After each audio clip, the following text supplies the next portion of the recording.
శుక్లాంబరధరం విష్ణుం శశివర్ణం చతుర్భుజం ప్రసన్నవదనం ధ్యాయేత్ సర్వవిఘ్నోపశాంతయేత్. గురుర్బ్రహ్మా గురుర్విష్ణుః గురుర్దేవో మహేశ్వరః గురుః సాక్షాత్ పరబ్రహ్మ తస్మై శ్రీగురవే నమః.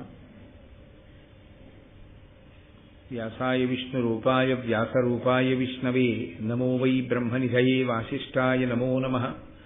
కూజంతం రామ రామీతి మధురం మధురాక్షరం ఆరుహ్య కవితాశాఖాం వందే వాల్మీకికోకిలం.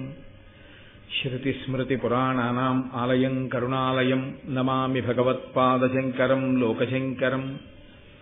వాగర్ధావివ సంపృక్తౌ వాగర్ధప్రతిపత్తయే జగతః పితరౌ వందే పార్వతీపరమేశ్వరౌ. సూక్తిం సమగ్రేతున స్వయమేవ లక్ష్మీః శ్రీరంగరాజమహిషీమధురైఃకటాక్షైః. వైదగ్ధ్యవర్ణగుణగుంభనగౌరవైర్యాం కండూలకర్ణకుహరాः కవయోధయంతి. హైమోర్ధ్వపుండ్రమజహన్మకుటం సునాసం మందస్మితం మకరకుండలచారుగండం. బింబాధరం బహుళదీర్ఘకృపాకటాక్షం శ్రీవేంకటేశముఖమాత్మని సన్నిధత్తాం. విమలపటీ కమలకుటీ పుస్తకరుద్రాక్షశస్తహస్తపుటీ కామాక్షీ పక్ష్మలాక్షీ కలిత విపంచీ విభాసి వైరించీ. మనోజవం మరుతతుల్యవేగం జితేంద్రియం బుద్ధిమతాం వరిష్టం వాతాత్మజం వనరయూధముఖ్యం శ్రీరామదూతం శిరసా నమామి. ఆపదామపహర్తారం దాతారం సర్వసంపదాం లోకాభిరామం శ్రీరామం భూయో భూయో నమామ్యహం. నారాయణం నమస్కృత్య నరం చైవ నరోత్తమం దేవీం సరస్వతీం వ్యాసం తతో జయముదీరయేత్. హరి ఓం. పరమేశ్వర స్వరూపైన సభకి నమస్కారం. మహాభారతం ధర్మ ప్రబోధకము అని నేను మీతో రోజు మనవి చేస్తున్నాను. ఎవరు ఊర్మితో ధర్మమును పట్టుకున్నారో అటువంటి వారికి ఈశ్వరానుగ్రహం కలుగుతుంది. అన్నిటికన్నా చిత్రమైన విషయం ఏమిటంటే ధర్మాన్ని పట్టుకోవాలనుకున్న వాడికే చాలా ఓర్పు ఉండాలి. ఓర్పు లేనివాడు అధర్మం వైపుకు వెళ్ళిపోతాడు. దానికి పెద్ద సిద్ధాంతం ఏమి ఉండదు. కానీ ధర్మాన్ని పట్టుకోవాలి అనుకున్నవాడు మాత్రం ఖచ్చితంగా సహనాన్ని పొంది ఉండాలి. ఎందుకంటే ధర్మము ఉత్తర క్షణ ప్రయోజనమును మీకు కల్పించదు. ఇప్పుడు ఈ క్షణంలో ఇలా ధర్మాన్ని పట్టుకుంటే ఇలా ఫలితం వచ్చేస్తుంది అని ఉండదు. కానీ మీరు అలా ధర్మాన్ని పట్టుకుని ఉంటే మీకు వచ్చేటటువంటి ఫలితము శాశ్వతమైనదై ఉంటుంది.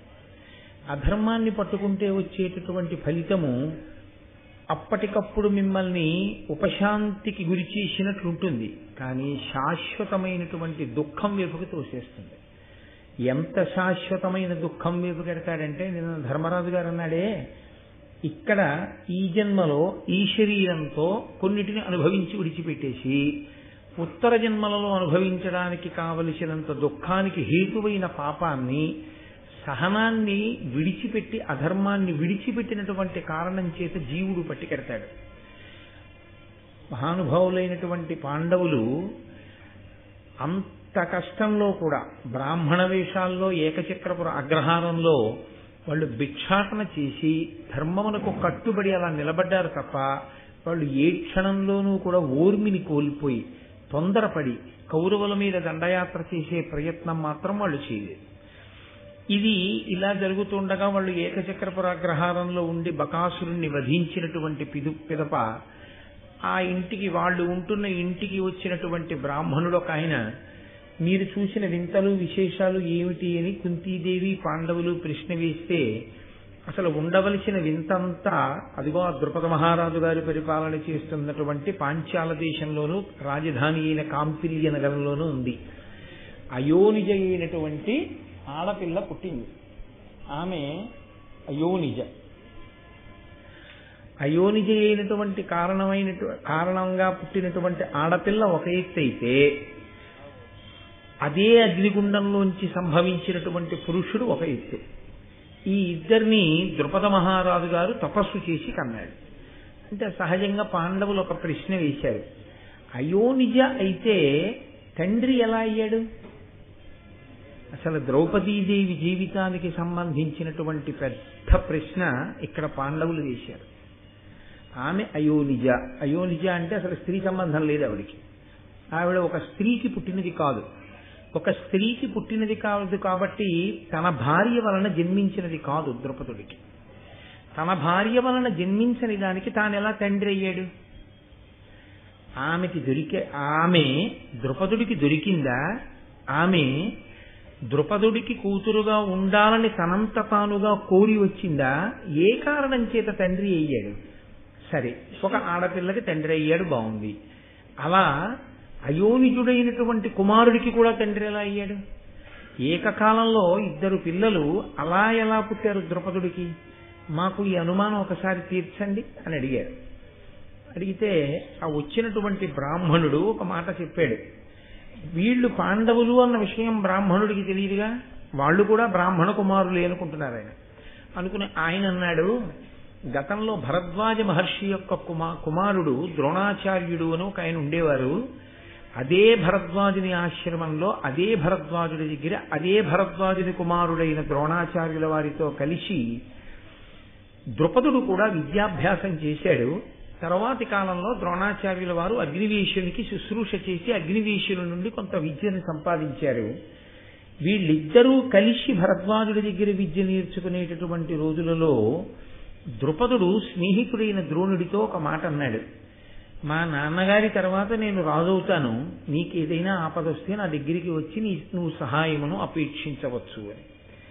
తదనంతర కాలంలో ఆ వృషతుడు అనబడేటటువంటి రాజు ద్రుపదుని యొక్క తండ్రి శరీరాన్ని విడిచిపెట్టిన తర్వాత ద్రుపదుడు రాజు అయ్యాడు. ద్రోణుడు కృపాచార్యుల వారి చెల్లెలైన కృపిని వివాహం చేసుకుని అశ్వత్థామ అన్న కొడుకుని కన్నాడు. దరిద్రం అనుభవిస్తూ పిల్లవాడికి పాలు కూడా పట్టలేనటువంటి దుస్థితిలో స్నేహితుణ్ణి అపేక్షిద్దాం సహాయం అని చెప్పి బయలుదేరి ఆ పాంచాల దేశానికి వెళ్లి ద్రుపదుణ్ణి కలుసుకున్నాడు.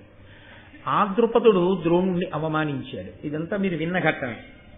అవమానించి పంపేశాడు. దరిద్ర బ్రాహ్మణుడికి ఐశ్వర్యవంతుడైన రాజుకి స్నేహమా అని.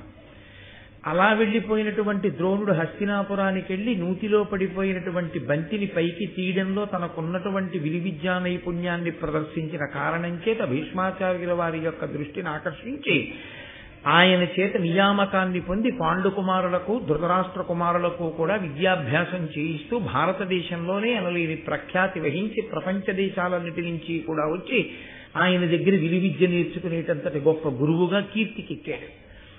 అటువంటి ద్రోణుడు పాండవులకు కౌరవులకు పాఠాలు చెప్పడం పూర్తయిన తర్వాత గురుదక్షిణ అడిగాడు.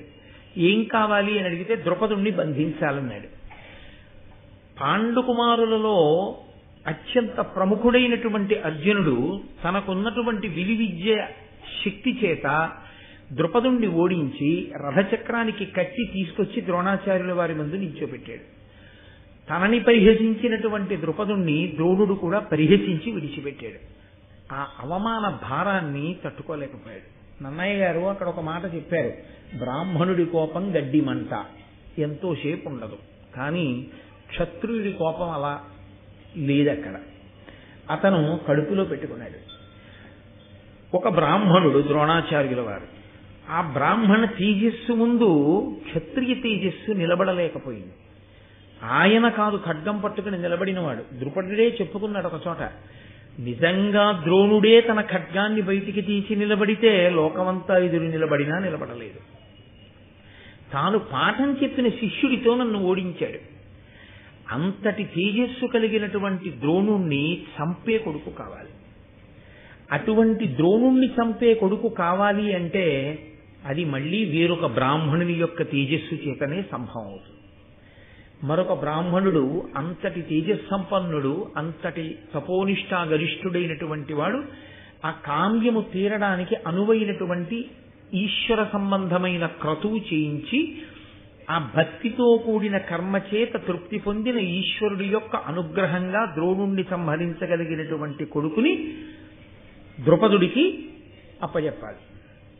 2, అదే సమయంలో ద్రుపదుని యొక్క కోరిక ఏమిటంటే ఆయన చిన్నపిల్లవాడైనటువంటి అర్జునుడి యొక్క విలువిద్యా ఆ శక్తిని చూసి, ఇంత గొప్ప పిల్లవాడు, ఈ పిల్లవాడు నాకు అల్లుడైతే బాగుండు. కొడుకు అయ్యే అవకాశం లేదుగా ఇహ, పాండురాజు గారి కొడుకు కాబట్టి ఇప్పుడు తనకి కొడుకు కావాలి అంటే అల్లుడు పుత్రపంచకంలో ఒకడు, కాబట్టి ఇతన్ని అల్లుణ్ణి చేసుకోవాలి. ఇతన్ని అల్లుణ్ణి చేసుకోవాలంటే సామాన్యమైన విషయం కాదు. ఇతనికి భార్యగా ఉండడానికి యోగ్యమైనటువంటి ఆడపిల్ల కావాలి. కాబట్టి అర్జునుడికి భార్య కాగలిగిన కూతురు, ద్రోణుణ్ణి చంపగలిగిన కొడుకు నాకు కావాలని రాజ్యాన్ని విడిచిపెట్టి గంగా తీరానికి వెళ్ళి బ్రాహ్మణుల్ని సేవిస్తూ ఉండిపోయాడు. అది కడుపులో పగ, పైకి బ్రాహ్మణ సేవ. దేని కొరకు అంటే ఆయనకు ఒక విషయం బాగా అర్థమైంది. ఆ తేజస్సుని పడగొట్టాలంటే మళ్ళీ ఇటువంటి తేజస్సే ఉపయోగపడాలి తప్ప క్షాత్రముతో పరాక్రమంతో కత్తిపట్టి కాని విల్లు పట్టి కాని ద్రోణుణ్ణి పడగొట్టగలిగినటువంటి వీరుడు ఈ భూమండలం మీద లేడు. అంటే ఆయన విలువిద్యా పరాక్రమం ఎటువంటిదో, ఆయన శిష్యులకు నేర్పిన విద్య ఎటువంటిదో మీరు ఆలోచించవచ్చు. కాబట్టి ఇప్పుడు మళ్ళీ అటువంటి కొడుకు ఒకడు రావాలి ఈ భూమండలం మీదకి అంటే అంత తేజోవంతుడు, పుట్టుకతోనే అంత శక్తి కలిగిన వాడు కావాలి. కావాలి అంటే అది మళ్ళీ వేరొక బ్రాహ్మణుడు మాత్రమే అటువంటి క్రతువు చేయించగలగాలి. కాబట్టి ఆయన బ్రాహ్మణుల్ని సేవిస్తూ తిరుగుతున్నాడు. ఈ తిరిగేటటువంటి ప్రక్రియలో ఆయన ఆ గంగా తీరంలో వానప్రస్థ ఆశ్రమంలో ఉండి యాజ ఉపయాజులనబడేటటువంటి ఒక సోదరుల జంటని చూశారు. ఆ యాజ ఉపయాజులిద్దరూ కూడా కాశ్యప గోత్రానికి చెందినటువంటి వారు. ఇద్దరూ వానప్రస్థంలో ఉన్నారు. అన్నగారంటే పెద్దవాడు, తమ్ముడంటే చిన్నవాడు. చాలా కాలం చిన్నవాడైనటువంటి ఉపయాజుణ్ణి సేవించాడు ఆ ద్రుపదుడు. కారణం ఏమంటే అన్నగారి కన్నా ఈయన తేజోవంతుడిగా కనపడ్డాడు. ఈయన వల్ల కోరిక తీరుతుందని చాలా కాలం సేవించినటువంటి కారణం చేత ఆయన దగ్గర కించిత్ స్వాతంత్ర్యం ఏర్పడింది. ఆ స్వాతంత్ర్యం ఏర్పడిన కారణం చేత ఒక రోజున ఉపయాజులను అడిగాడు, మునినాథ, నాకు సత్సుత జననంబగునట్టి క్రతువు సద్విధి గావించిన కృతకృత్యుడనగుదున్ కునుమిచ్చద నీకు 1,00,000 గోధేనువులన్. నాకు ఒక కామ్యం ఉంది, ఒక కోరిక ఉంది. ఆ కోరిక మీరు తీర్చి పెట్టాలి. మీరు ఒక యజ్ఞం చేసి ఆ యజ్ఞము వలన నా కోరిక తీరేటట్టుగా దేవతల్ని తృప్తిపరచాలి. అందుకని నేను మీకు 1,00,000 పాడి ఆవుల్ని ఇస్తాను దూడలతో, మీరు నా కోరిక తీర్చిపెట్టండి. అంటే ఉపయాజుడు ఎంత అందంగా మాట్లాడాడో తెలుసా అండి. ఆయన అన్నాడు, అనఘచరితుడు మాయన్న వనములోన తనుచు ఒక్కనాడొక్క పండు అనరగాంచి కొనియ శుచియగు శుచిలు కాదని ఎరుంగబడని భూమి తలంబుపై పడినదా అని. ఆయన నేను యజ్ఞం చేస్తానని చెప్పలేదు, నీ చెయ్యనని చెప్పలేదు. ఆయన అన్నాడు, నేను మా అన్నయ్య కలిసి అరణ్యంలో నడిచి వెళుతున్నాం. వెడుతుంటే చెట్టు మించి పండు ఒకటి భూమి మీద పడింది. భూమి మీద పడినప్పుడు ఆ పండుకి కొంత మట్టి అవి అంటుకుని ఉండి ఉండవచ్చు. అది శుచ అశుచ మా అన్నయ్య చూడలేదు, ఆ పండు తీసుకున్నాడు. కాబట్టి నువ్వు మా అన్నయ్య దగ్గరికి వెళ్ళు. ఏమిటి దాని తర్కం? వీడు అలా చెప్పడం ఏంటి అంటే, మా అన్నయ్యకి అలా పుచ్చుకోవచ్చా అలా పుచ్చుకోకూడదా, చూడకుండా పుచ్చుకునే గుణం ఉంటుంది. నువ్వు ఇచ్చే 1,00,000 పాడి ఆవులకి దూడలకి లొంగిపోయే మనస్తత్వం నాది కాదు, నేనేమీ పుచ్చుకోను. కాబట్టి నాకు అలాంటి కోరికలు లేవు. నువ్వేదో 1,00,000 ధేనువుల్ని ఇస్తాను అని చెప్పి నన్ను నీకు వశుణ్ణి చేసుకోలేవు. కాబట్టి నీ కోరిక నా వలన తీరడం కష్టం. మరి నేనెందుకు చేస్తాను? ఒకవేళ చేయవలసి వస్తే నాకు చెయ్యాలనిపిస్తే చేస్తాను. నాకు చెయ్యాలని ఇప్పుడు లేదు, కాబట్టి నీ చెయ్యి. కాబట్టి ఇలాంటివి చెప్తే అలా ఇంకో బ్రాహ్మణుడు చచ్చిపోయేటట్టుగా, అంతటి ఆచార్య పురుషుడు చచ్చిపోయేటట్టుగా ఒక కొడుకు ఈయన ఖండానికి పగ పెట్టుకున్నాడు కాబట్టి మనం చేయించచ్చా చేయించకూడదా? ఇది ఆలోచించడం అన్నయ్య అని తన నోటితో అనలేదు. శుచియా అశుచియా చూడకుండా పండు తీసుకున్నాడు మా అన్నయ్య, కాబట్టి నువ్వు ఆయన దగ్గరికి వెళ్ళొచ్చు అన్నాడంతే. ఎంత ధర్మం అండి! తనకన్నా ముందు పుట్టిన వాడిని విమర్శించలేదు, తనకన్నా ముందు పుట్టిన వాడి యొక్క గుణాన్ని ఆవిష్కరించలేదు. మా అన్నయ్యకి ఈ రకమైనటువంటి పుచ్చుకునే గుణం ఉంది కాబట్టి నువ్వు ఆయన దగ్గరికి వెళ్ళి ఏదైనా చేయిస్తాడని చెప్పలేదు. మనిషి ప్రవర్తనలో ఉండేటటువంటి ఒక్క లక్షణాన్ని బట్టి చెప్పాడు. మహానుభావులు ఆ కృష్ణావధానుల గారికి సింహతలాటం వేస్తామంటే ఒకసారి ఆయన అన్నారు, వద్దురా నాకు సింహతలాటం అప్పుడే, ఇంకా ఇలా చెయ్యి చాపుతున్నాను కదూ అప్పుడప్పుడు, సింహతలాటం వద్దు. సింహతలాటం వేసుకుంటే ఇంకా ఈ చెయ్యి ఇలా చాపి పుచ్చుకోకూడదు, ఇలా పెట్టే చెయ్యి అవ్వాలి తప్ప, కాబట్టి నాకు వద్దన్నాడు. అది ధర్మం. ఒక్కొక్క మహానుభావుడు అలా ఉంటాడు, అలా కట్టుబడి ఉంటాడు ధర్మానికి. అది ప్రవర్తన చేత ప్రకాశిస్తుంది ధర్మము. నేను మీతో తరచుగా మనవి చేసేది అదే. ధర్మము అంటే నేర్చుకుని ఉన్నది కాదు, తెలుసుకుని ఉన్నది ధర్మము కాదు. మీకు ఎంత తెలియనివ్వండి, అది మిమ్మల్ని గట్టెక్కించేది ఏదో ఉంటుందనుకోవడం వెర్రి. తెలిసి ఉండడం ఎప్పుడూ గట్టెక్కించదు. మీరు ఎంత అనుష్ఠించారన్నదే మిమ్మల్ని గట్టెక్కిస్తుంది. అందుకే ధర్మం అన్నం లాంటిది, ఈశ్వరుడిచ్చినటువంటి సమయం ఆకలి లాంటిది. మీకు ఆకలిసింది, ఇంట్లో అన్నం ఉంది, ఒక్కనాటికి మీ ఆకలి తీరదు. మీరు అన్నం తింటే మీ ఆకలి తీరుతుంది. పరమేశ్వరుడు చెప్పినటువంటి విధి విధానములతో కూడినటువంటి సంకలన రూపమైనటువంటి వేదము చేత ప్రమాణముగా ఉదాహరింపబడినటువంటి ధర్మమును ఎవడు అనుష్ఠిస్తాడో వాడికి మాత్రమే ఈశ్వరానుగ్రహం ఉంటుంది తప్ప కేవలము ధర్మము తెలిసి ఉన్నది ఉపయోగమేముండదు. కాబట్టి అదిగో అనుష్ఠానంలో తేడా ఉంది. మా అన్నయ్యకి ఇద్దరం వానప్రస్థులమే, ఇద్దరం వచ్చి ఇక్కడ ఉన్నవాళ్ళమే, ఇద్దరం తపస్సు చేసుకుంటున్న వాళ్ళమే, ఇద్దరం తేజోమూర్తులమే, ఇద్దరం మంత్రశక్తి ఉన్నవాళ్ళమే, ఇద్దరం వేదం చదువుకున్న వాళ్ళమే. కింద పడ్డ పండు నాశించాడు మా అన్నయ్య. శుచ చూడకుండా తీసుకున్నాడు. కాబట్టి మా అన్నయ్య దగ్గరికి వెళ్ళు అంటే ఈయన మళ్ళీ గబగబా ఆయన దగ్గరికి వెళ్ళాడు. ఆ యాజులు అనబడేటటువంటి పెద్ద ఆయన దగ్గరికి వెళ్ళి ఆయనతో తన కోరిక మళ్ళీ విన్నపం చేశాడు. నాకు ఇలా ద్రోణుణ్ణి చంపే కొడుకు కావాలి, అర్జునుడికి భార్య కాగలిగిన కూతురు కావాలి. వీళ్ళిద్దరూ జన్మించడానికి వీలైనటువంటి క్రతువు నా చేత చేయించి మీరు ఆధ్వర్యం వహిస్తే నేను మీకు 1,00,000 పాడి ఆవులను దూడలతో ఇస్తాను. ఆయన వెంటనే అంగీకరించాడు. ఎంత ఖచ్చితంగా లెక్క కట్టాడో చూడండి. ఉపయాసులు తమ్ముడు కావచ్చు, వెనక పుట్టినవాడు కావచ్చు, ఎవరి తెలివి వాళ్ళదే, ఎవరి ధర్మం వాళ్ళదే, ఎవరి యొక్క ఈశ్వరోపాసన బలము వారిది. కాబట్టి ఇప్పుడు ఆయన నేను వచ్చి క్రతువు చేస్తాను, నువ్వు యజ్ఞ సంభారములన్నీ సిద్ధం చేసుకో అన్నాడు. యజ్ఞ సంభారములన్నీ సిద్ధం చేసుకో అనగానే నన్నయ్య గారు చెప్పింది ఏమిటో తెలుసా అండి? తన పత్ని కోకిలాదేవితో కలిసి పీటల మీద కూర్చున్నాడు. అసలు భార్యని ఎందుకు స్వీకరిస్తారంటే యజ్ఞం చేయడానికి స్వీకరిస్తారు. ఒక్క యజ్ఞం చేయలేదు, ఒక్క యాగం చేయలేదు, ఒక్కనాడు అగ్నిహోత్రంలో హవిస్సు ఇవ్వలేదు. అలా జరుగుతున్న కార్యక్రమానికి తాను సహాయపడినది తన జీవితంలో లేదు. ఇప్పుడు తాను కాదు పాడైనవాడు, ఆడపిల్ల జీవితాన్ని పాడు చేసినవాడు అవుతాడు. నేను మీతో ఒకరోజు మనవి చేశాను, వివాహం జరిగేటప్పుడు ఎంత రాత్రి కానివ్వండి, అక్కడ వివాహం అర్ధరాత్రి 2:15 ముహూర్తం అయితే ముహూర్తం అయిపోగానే పెళ్లి కొడుకుని పెళ్లి కూతుర్ని తీసుకొచ్చి ప్రధాన హోమం చేయించేస్తారు. రాత్రి అయినా సరే తండ్రి గారి అగ్నిహోత్రంలోంచి తీసుకొచ్చి కొడుకు అగ్నిహోత్రాన్ని వేలుస్తారు. ఈ అగ్నిహోత్రం ఎవరు రక్షిస్తారు అని అడిగారు. ఆ ఇంటి ఇల్లాలు రక్షిస్తుంది. ఆ ఇంటి ఇల్లాలు చేసే పని ఏమిటంటే అస్తమానం అటెడుతూ ఇటొస్తూ ఆవిడ కాసిన అక్షతలు వేస్తూ ఉంటుంది, కాస్త ఊక వేస్తూ ఉంటుంది. ఈ ఊక వెయ్యాలి కాబట్టి ఆవిడ 2 పనులు చేస్తుంది. ఒకటి ధాన్యం దంపుతుంది, 2 ధాన్యం దంపిస్తుంది. అందుకని ఇంటి ముందు ధాన్యం దంపడం అన్న ప్రక్రియ ఉండేది. ధాన్యం దంపిస్తే తను చెయ్యవలసింది చెయ్యలేకపోతే ఏదో కొంత ద్రవ్యం ఇచ్చి ధాన్యం దంపించి ఆ ఊక తీసుకుంటుంది. తీసుకుని ఈ ఊక అగ్నిహోత్రంలో వేస్తూ ఉంటారు. అగ్నిహోత్రం అలా రక్షింపబడుతుంది. అది ఎప్పుడు వెలుగుతూ ఉంటుంది. అందులో ప్రతిరోజు హవిస్సిస్తాడు యజమాని.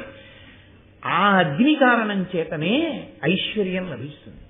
ఆరోగ్యం భాస్కరాది చేత్, అలాగే శ్రియమిచ్చేత్ హుతాశన. ఐశ్వర్యం కావాలనుకున్నవాడు ఆరాధన చెయ్యవలసింది అగ్నిహోత్రాన్ని.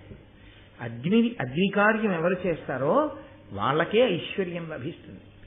ఎవరు తరచుగా యజ్ఞయాగాది క్రతువులు చేస్తూ ఉంటారో వాళ్ళకే ఐశ్వర్యం లభిస్తుంది. అందుకే పూర్వం అంతటా యజ్ఞయాగాదులు జరిగేవి.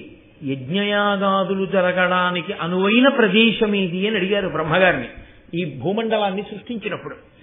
బ్రహ్మగారు అన్నాడు, నేను చెప్పడం ఎందుకు కొత్తగా, ఇదిగో ఈ కృష్ణ మృగాన్ని విడిచిపెడుతున్నాను. ఈ జింక ఎక్కడ పరిగెడుతుందో అది మాత్రమే యజ్ఞము చెయ్యడానికి యోగ్యమైన భూమి, కర్మభూమి. అంటే ఇప్పుడు ఆ జింకని విడిచిపెడితే అది ఎక్కడ తిరిగిందో తెలుసా అండి? అది తిరిగినటువంటి ప్రాంతమే మనం రోజు దేశకాల సంకీర్తనంలో చెప్తామే, జంబూ ద్వీపే భరతవర్షే భరతఖండే అని. ఇదే ఆ జింక తిరిగిన ప్రదేశం. అందుకే యజ్ఞయాగాది క్రతువులు ఇక్కడే జరుగుతాయి. యజ్ఞయాగాది క్రతువులు ఇక్కడ జరుగుతాయన్న మాటకు అర్థం ఏమిటో తెలుసా? దేవతలు మీ పడక గదిలోకి వచ్చి కూర్చోరు, దేవతలు మీ హాల్లోకి వచ్చి కూర్చోరు. దేవతలు ఎక్కడికి వచ్చి కూర్చుంటారో తెలుసా అండి? అందరూ మీరు పూజ చేసేటప్పుడు ఆవాహయామి అంటే వస్తారు.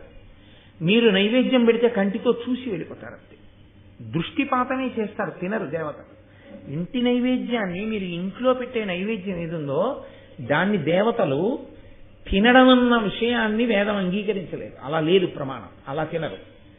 దృష్టిపాతం చేస్తారు, కన్ను విప్పి చూస్తారు. అంతే, చూసినందుకు అది ప్రసాదం అవుతుంది. యజ్ఞం చేస్తే తింటారు. తినడం అన్న సమస్య వచ్చేటప్పటికీ వ్యక్తి రావాలి కదండి. నేను మీ ఇంటికి దేవతార్చనకు వచ్చాను అనుకోండి, భోజనం అన్న మాట వాడకూడదు, దేవతార్చన అంటారు. దేవతార్చనకి నేను మీ ఇంటికి వచ్చాను అనుకోండి, వస్తానండి ఇవాళ నేను మీ ఇంటికి దేవతార్చనకు అన్నాను. నేను మీ ఇంటికి వస్తానండి అంటే నేను భోజనం చేయడం ఎలా కుదురుతుంది? నేను వస్తేనే కుదురుతుంది కదా. నేను రావడం అన్నది ఎలా వస్తాను? నేను దేవతార్చనకు వచ్చాను అంటే తిన్నగా మిస్టర్ దగ్గరికి రాను. వచ్చి ఒక్క క్షణం కూర్చున్నాయా కూర్చోండి అని కుశల ప్రశ్నలు అయిన తర్వాత కాళ్ళు కడుక్కోండి అంటే కాళ్ళు చేతులు కడుక్కొని, మీరు పూజలో ఏదైతే హస్తో ప్రక్షాళయామి, పాదయో పాద్యం సమర్పయామి, ముఖే ఆచమనీయం సమర్పయామి, స్నానం సమర్పయామి ఇవన్నీ చెప్తున్నారో యజ్ఞమునందు అనుషంగిక క్రియలుగా అయిపోతాయి అవన్నీ. ఎందుచేత అంటే వాళ్ళు స్నానం చేయకుండా ఎలా తింటారు? అందుని వాళ్ళు చేసేస్తారు అక్కడే. చేసి వీళ్ళందరూ ఏం చేస్తారంటే భోజనం అనేటటువంటిది వడ్డించేసి సిద్ధంగా ఉంచి రాగానే రండి కూర్చోండి అనరు, వచ్చిన తరువాత వడ్డిస్తారు కదండి. అందుకని ఏం చేయాలి? దేవతార్చనకి వెళ్ళిన వాడు కూర్చోవాలి కాసేపు. కూర్చుంటే ఏం చేస్తారు? దేవతార్చనకి ఎవరిని పిలుస్తారు? ఆ ఈశ్వర సంబంధం ఉందంటే దేవతార్చనకి పిలుస్తారు. ఇప్పుడు ఆయన ఏం చేస్తాడు? వచ్చినవాడు ఏదో భగవంతుడి గురించి కాసేపు మాట్లాడతాడు. ఆయన భగవంతుడి గురించి మాట్లాడినట్టే దేవతలు ఏం మాట్లాడతారు? దేవతలు కూడా అందరూ బాగున్నారా, మీ అందరూ సుఖంగా ఉన్నారా, సంతోషంగా ఉన్నారా? అయ్యో మాకు ఎప్పుడూ లేదండి, ఇప్పటిదాకా చరిత్రలో గోదావరి ఎండిపోయింది. అలాగా యజ్ఞం చేస్తున్నారుగా, మీకు బెంగలేదు, సమయానికి వర్షాలు పడి గోదావరి వచ్చేసారి చక్కగా ప్రవహిస్తుంది రండి అంటారు. ఎందుకని? భోజనం చేయడానికి వచ్చి కూర్చున్నారు వాళ్ళు కొంతసేపు. ఇదే మీకు రామాయణం బాలకాండలో చూపిస్తారు. వాల్మీకి మహర్షి వాళ్ళు మాట్లాడారు, అప్పుడే రామావతారం వచ్చింది. సమస్యలు అడుగుతారు. అడిగి హోమము అన్న మాటకి బలి అన్న మాటకి తేడా అక్కడ వస్తుంది. అన్నం పట్టుకెళ్ళి బయట పెట్టేస్తే పక్షులు అవి తిన్నగా తింటే బలి.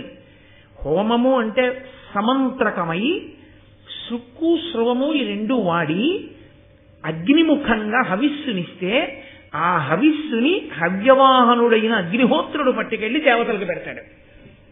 వాళ్ళందరూ కూర్చుంటారు ఆ యాగశాలలో. అందుకే యాగశాల అంత పవిత్రం. ఇప్పుడు వేస్తారు మనకి ఇక్కడ ప్రారంభం అయిపోయింది అదిగో నిర్మాణం. అది అంతా పూర్తయిన తర్వాత అందుకే యాగశాల ప్రవేశమే అంత గొప్పది. ఎందుకనంటే అక్కడ దేవతలందరూ కూర్చుని ఉంటారు. మీరు ఒక్కసారి యాగశాలకి ప్రదక్షిణం చేశారనుకోండి, మీరు దేవతలందరికీ ప్రదక్షిణం చేసినట్టు.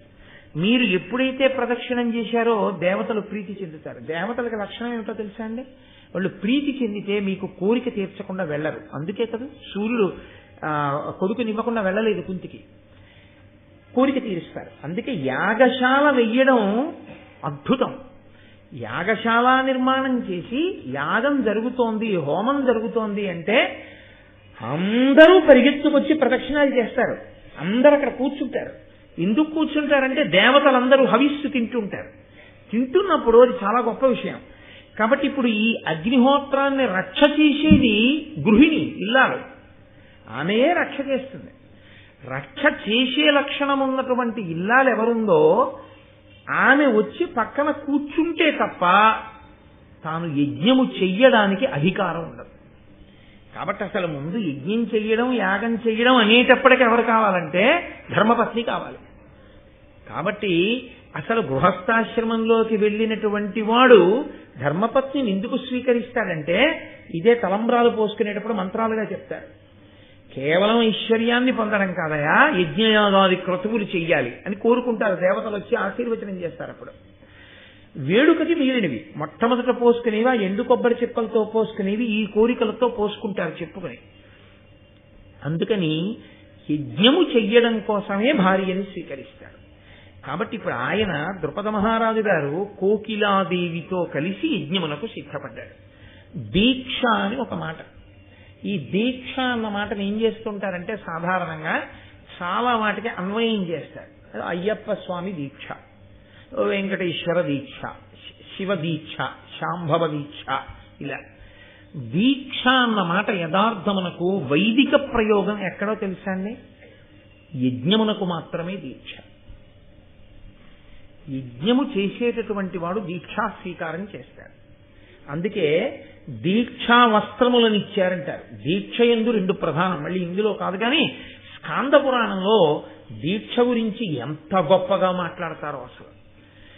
ఆ దీక్ష చేసేవాడు పొరపాటున కూడా గడ్డం తీయడానికి వీల్లేదు, పైన జుట్టు తీయడానికి వీల్లేదు. ఆఖరికి ఎంత నియమం ఉంటుందంటే ఒకవేళ దురద పెట్టి ఇలా గోక్కున్నాడు అనుకోండి, ఆ గోళ్లు గట్టిగా రాసుకుంటే ఒక వెంట్రుక ఊడి కింద పడిపోయింది అనుకోండి, పోతుంది దీక్ష, దీక్ష భగ్నం అయిపోయినట్టే. అందుకే ఒకవేళ దీక్షా స్వీకారం చేశాడు అని గుర్తు ఏమిటంటే గురువు గారి చేత్తో దుప్పి కొమ్ము పుచ్చుకుంటారు. ఒక్క దుప్పి కొమ్మును మాత్రం ఎప్పుడూ దగ్గరుంచుకోవాలి దీక్ష తీసుకుంటే. ఆ దుప్పి కొమ్ముతో గోక్కోవాలి. దుప్పి కొమ్ము యొక్క ఒరిపిడికి వెంట్రుక ఊడింది అనుకోండి, దీక్ష భగ్నం కాదు. ఎందుచేత అంటారేమో, మరి ఎప్పుడో అప్పుడు గోక్కుంటే తప్ప అసలు కుదరనంత స్థితి వచ్చిందనుకోండి, ఎలా? అప్పుడు దుప్పి కొమ్ముతో గోక్కోమన్నారు. మళ్ళీ దుప్పి కొమ్మే ఎందుకంటే అంటే మళ్ళీ ఇప్పుడు నేను ఇంకా భారతం ఏం చెప్పను అంతసేపు అలా వినండి సార్. అందుకని దీక్ష అన్నమాట దేనికి అంటే యజ్ఞమునకు. ఆ యజ్ఞానికి వచ్చినటువంటి లక్షణం ఏమిటో తెలుసా అండి? ఆ యజ్ఞం పూర్ణాహుతి అయిపోయేంత వరకు ఎవరు యజ్ఞ నిర్వహణ చేస్తున్నారో వాళ్ళు దీక్షితులు కావాలి. దీక్షితులైన వాళ్ళందరూ దీక్షా కంకణమును స్వీకరించాలి. కంకణాన్ని స్వీకరిస్తారు. ఈ కంకణం ఏం చేస్తుందంటే కడుపున పుట్టిన కొడుకే చచ్చిపోయిన యజ్ఞం చేయడానికి దీక్ష మీద కూర్చున్నవాడిగా లేవకూడదు పీటల నుంచి. ఆయనకి రాదు అసౌచ్యం అంతే. సగర చక్రవర్తి పీటల మీద కూర్చుంటే 60,000 మంది కొడుకులు చచ్చిపోయారని వార్త వచ్చింది. ఆయనకి మైలు వచ్చిందా? లేకపోతే అసలు ఆ గుర్రాన్ని ఎక్కడ కట్టేశారో నేను వెళ్ళి తీసుకొస్తానని వెళ్ళాడా సగరుడు? వెళ్ళలేదు. ఎందుకంటే ఒకసారి దీక్షా స్వీకారం చేస్తే ఇక ఊరి పొలిమేర విడిచిపెట్టకూడదు. దీక్షా స్వీకారం చేస్తే పీటల మీద ఉన్నవాడు ఆ క్రతువు మీదే దృష్టి పెట్టాలంతే. అందుకే మళ్ళీ అప్పుడు అంశుమంతుణ్ణి పంపిస్తాడు ఆ గుర్రం కోసం. పంపిస్తే ఆయన కపిల మహర్షి దగ్గరికి వెళ్ళడం, ఆ గుర్రాన్ని తీసుకురావడం, గంగావతరణానికి ప్రాతిపదిక పడుతుంది అక్కడ. ఆ సగరులను ధరించడం కోసం ఉగ్ర తేజస్సుకు వెళ్ళిపోయారు కాబట్టి. అందుకని ఆ దీక్షా కంకణ స్వీకారము చేసి భార్యాసహితుడై కూర్చుని చేసేటటువంటి ప్రక్రియ ఏది ఉన్నదో దానికే యజ్ఞమని పేరు. మళ్ళీ అది ఎప్పుడు ఆ దీక్ష పూర్తయ్యేది? మామూలు స్నానంతో పూర్తవదు. అది పూర్తవ్వాలంటే ఒక్క అవబృధ స్నానం చేస్తేనే పూర్తవుతుంది. ఆ స్నానం ఎలా చేయాలి? మళ్ళీ అగ్నిపురాణంలో చెప్పారు వ్యాసుల వారు. అసలు ఈ ప్రతిష్ట కల్పం అంతటి గురించి అగ్నిపురాణం చెప్తుంది. అసలు ఎలా ప్రతిష్ఠ చెయ్యాలి, ఈ అధివాసాలు అంటే ఏమిటి, ఎలా అధివాసాలు చేయిస్తారు, దేవాలయానికి గుమ్మమెత్తడం అంటే ఏమిటి, మూర్తిని తీసుకొచ్చి ప్రతిష్ఠ చేస్తే ఎలా చెయ్యాలి, ఆ వాతావరణం ఎలా ఉండాలి, అగ్నిహోత్రాన్ని ఎలా వ్రేల్చాలి, ఎలా హవిస్సు ఇవ్వాలి దగ్గర నుంచి ఆఖరణ కార్యం అంతా పూర్తయిన తర్వాత అవబృధ స్నానం ఎలా చెయ్యాలో కూడా అగ్నిపురాణంలో వ్యాస భగవానుడు చెప్పాడు. అందుకే వ్యాసోచ్ఛిష్టం జగత్సర్వం, వ్యాసుడు చెప్పనిది లేదు, అంతా ఇది ఎంగింది. ఇద్దరు మహానుపురుషులు శాసించారు సూర్యచంద్రులై. సూర్యవంశం గురించి చెప్పి వాల్మీకి, చంద్రవంశం గురించి చెప్పి మహానుభావుడైన వ్యాసుడు. అందుకే సాహిత్యానికి అంతటికీ వాంగ్మయానికి వాళ్ళిద్దరూ సూర్యచంద్రులు. మళ్ళీ వాల్మీకి వ్యాసుడు వీళ్ళిద్దరి తర్వాత వాల్మీకి వ్యాసులు కలిసి ఒకటిగా వచ్చేశారా అన్నంత మహాపురుషుడు శంకర భగవత్పాదుడు. కాబట్టి అదిగో ఆయన నేను చేయిస్తాను యజ్ఞం, నువ్వు సమకూర్చుకో సంభారములు అనగానే ఆయన వెళ్ళి ఆ కోకిలాదేవితో కలిసి కూర్చుని యాజ్ఞికునిగా ఈయన్ని వరించాడు. అసలు ఆ యజ్ఞం అంటే ఏమిటో, ఆ స్థానాలు ఏమిటో, కూర్చోవడం అంటే ఏమిటో, ఎవరిని హోత అంటారో, ఎవరెవరిని ఏ పేర్లతో పిలుస్తారో, అందులో వాడేటటువంటి పరికరములు ఎలా ఉంటాయో, ఆ పరికరాలను మళ్ళీ వేటితో చేయిస్తారో, ఆ సృక్ అంటే ఏమిటో, ఆ స్రవం అంటే ఏమిటో, ఆ పేలాలంటే ఏమిటో, మంగళద్రవ్యాలు ఏమిటో, ఆ యాగశాల వైభవం ఏమిటో, అసలు అవి చదువుతుంటే మనసు పులకరించిపోతున్నా. ఏమి యాగశాలరా, ఏమి యాగశాలరా అనిపిస్తుంది. సనాతన ధర్మమునందు దేవతారాధన అనబడేటటువంటి కర్మకి ఆయుపట్టంతా యాగశాలలోనే ఉంటుంది. ఆ యాగశాల అంత గొప్పది. సరే, అందుచేత జ్వాలాభీలాంగుడు, కరవాల బృహచ్చాపధరుడు, వరవర్మ కిరీటాలంకారుడు, వహ్నియపోలే రథారూఢుడొక్క పుత్రుడు పుట్టెన్. ఆ కోకిలాదేవితో కలిసి ఆయన యజ్ఞం చేశాడు. ఆ యాదులు వారు చేయించినందుకు అందులోంచి ఆ అగ్నిహోత్రపు కీలలోంచి దేవతలు అనుగ్రహించారు, అంతే, కోరిక తీరిపోయింది. రథారూఢుడైనటువంటి పిల్లవాడు పుట్టాడు. ఆ పిల్లవాడుగా చిన్న పిల్లవాడుగా రాలేదు, పుడుతూనే రథం మీద కూర్చుని వచ్చాడు వాడు. ఆయన జ్వాలాభీలాంగుడు, పైకి లేస్తున్నటువంటి అగ్నిహోత్రం ఎలా ఉంటుందో అలా ఉన్నాడు. ఆయన కరవాల పెద్ద కత్తి పట్టుకుని, బృహచ్చాపధరుడు పెద్ద కోదండం ఒకటి పట్టుకుని, వరవర్మ కిరీటాలంకారుడు, బ్రహ్మాండమైన కిరీటం ఒకటి, పెద్ద కిరీటం పెట్టుకుని, వహ్నియ పోలే ఇంకో అగ్నిహోత్రం పుట్టిందా అన్నట్టుగా ఆ యజ్ఞగుండంలోంచి ఒక పిల్లవాడు పుట్టాడు. ఆ పుట్టినటువంటి పిల్లవానికి అశరీరవాణియే నామకరణం చేసేసింది. దానికి దృష్టజుమ్నుడు అని పేరు పెట్టారు ఆ పిల్లాడికి. ఆయన ఇంకా యాగాన్ని కొనసాగించాడు. కులపవిత్ర, ద్రౌపదీదేవి గురించి మాట్లాడుతూనే పుడుతున్నప్పుడు నన్నయ్య గారు వేసిన మొట్టమొదటి మాట కులపవిత్ర, వంశాన్ని పవిత్రం చేయగలిగిన తల్లి. కాబట్టి ద్రౌపది అన్న మాట ఎక్కడ వినపడినా మనం రెండు చేతులెత్తి నమస్కరించాలి. కులపవిత్ర, సితేతరోత్పల కోమలామల వర్ణ ఉత్పల సుగంధి, లసన్ మహోత్పల పత్రనేత్ర, అరాళకుంతల విభాసిని, దివ్య తేజము దాల్చి ఒక్క కుమారి తజ్వలన కుండమునందు పుట్టే ప్రసన్నమూర్తి ముదంబుతో. ఆ పుట్టినటువంటి పిల్లకి కృష్ణ అని పేరు పెట్టారు. ద్రౌపది ద్రుపదుని కూతురు కాబట్టి పెట్టబడిన పేరు కృష్ణ. ఆమె కులపవిత్ర, సితేతరోత్పల కోమలామల వర్ణ, నల్ల కలువకి ఉండేటటువంటి కాంతి ఎలా ఉంటుందో అటువంటి కాంతి కలిగినటువంటి తల్లి. ఆమె శరీర కాంతి నల్ల కలువ యొక్క కాంతి వంటిది. ఆ మాటకి నేను మీతో తరచుగా చెప్తూ ఉంటాను. తెల్ల కలువ వేరు, ఎర్ర కలువ వేరు, నల్ల కలువ వేరు. తెల్ల కలువ వంక చూసినా ఎర్ర కలువ వంక చూసినా కంటికి చల్లతనం ఉండదు. నల్ల కలువ వంక చూడగానే కళ్ళకి చల్లగా ఉంటుంది. అందరి కోరికలు తీరుతాయన్నమాట. ఆవిడ పుట్టడం చేత అందరూ చల్లగా ఉండేటట్టు చూడగలిగినటువంటి తల్లి ఆమె. ఉత్పల సుగంధి, సుగంధము కలిగినటువంటి శరీరము, సుగంధము కలిగినటువంటి కేశపాశం అమ్మవారికి ఉండేటటువంటి లక్షణం అది. అటువంటి తల్లి పద్మపత్రములు ఎలా ఉంటాయో అటువంటి కన్నులు కలిగినటువంటి నల్లని కేశపాశముతో కూడుకున్నది, దివ్యమైన తేజము కలిగినటువంటిది. ఆ జ్వలన కుండమునందు రగులుతున్న అగ్నిహోత్రంలోంచి, అదేదో అగ్నిహోత్రం అంతా కూడా నిధనమైపోయిన తర్వాత యజ్ఞగుండంలో దొరికింది కాదు. ఆవిడ రగులుతున్న అగ్నిహోత్రంలోంచి పుట్టింది ఆవిడ. లలితా పరాభట్టారికా స్వరూపం బ్రహ్మాండ పురాణంలో లలితోపాఖ్యానంలో ఎలా బయటికి వస్తుందో అలా వచ్చింది ఆవిడ.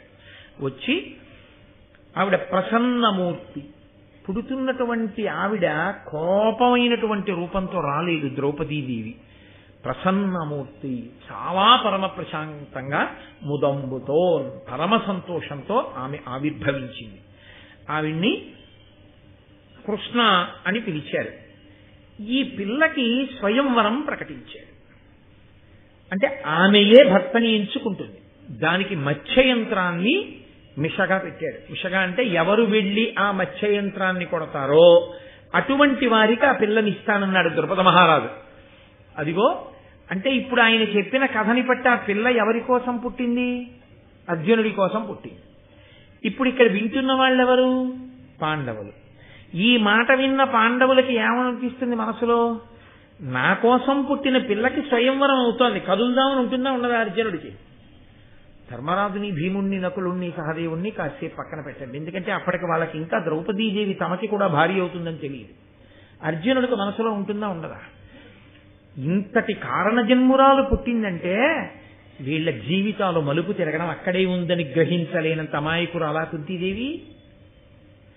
పైగా వచ్చిన బ్రాహ్మణుడు అన్నాడు, లోకంలో రాజకుమారులందరూ బయలుదేరి పెడుతున్నారు ఆ స్వయంవరానికి. ఈ మాట చెప్పగానే ఉత్సాహం కనపడింది ఆ పిల్లల ముఖంలో.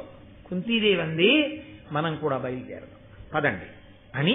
ఆవిడంది, తల్లి మాట్లాడడం అంటేనండి చాలా అందంగా ఉండాలి. రే విడిపోదాం పదండి అయితేను, ఆయన ఎలాగో చెప్పాడు కదా అర్జునుడి కోసమే పుట్టిందని, వెళ్ళి మనం ఆ అమ్మాయిని కోడల్ని చేసేసుకుందాం అని తల్లే ముందు అలా మాట్లాడేస్తే దానికి అందం ఉండదు.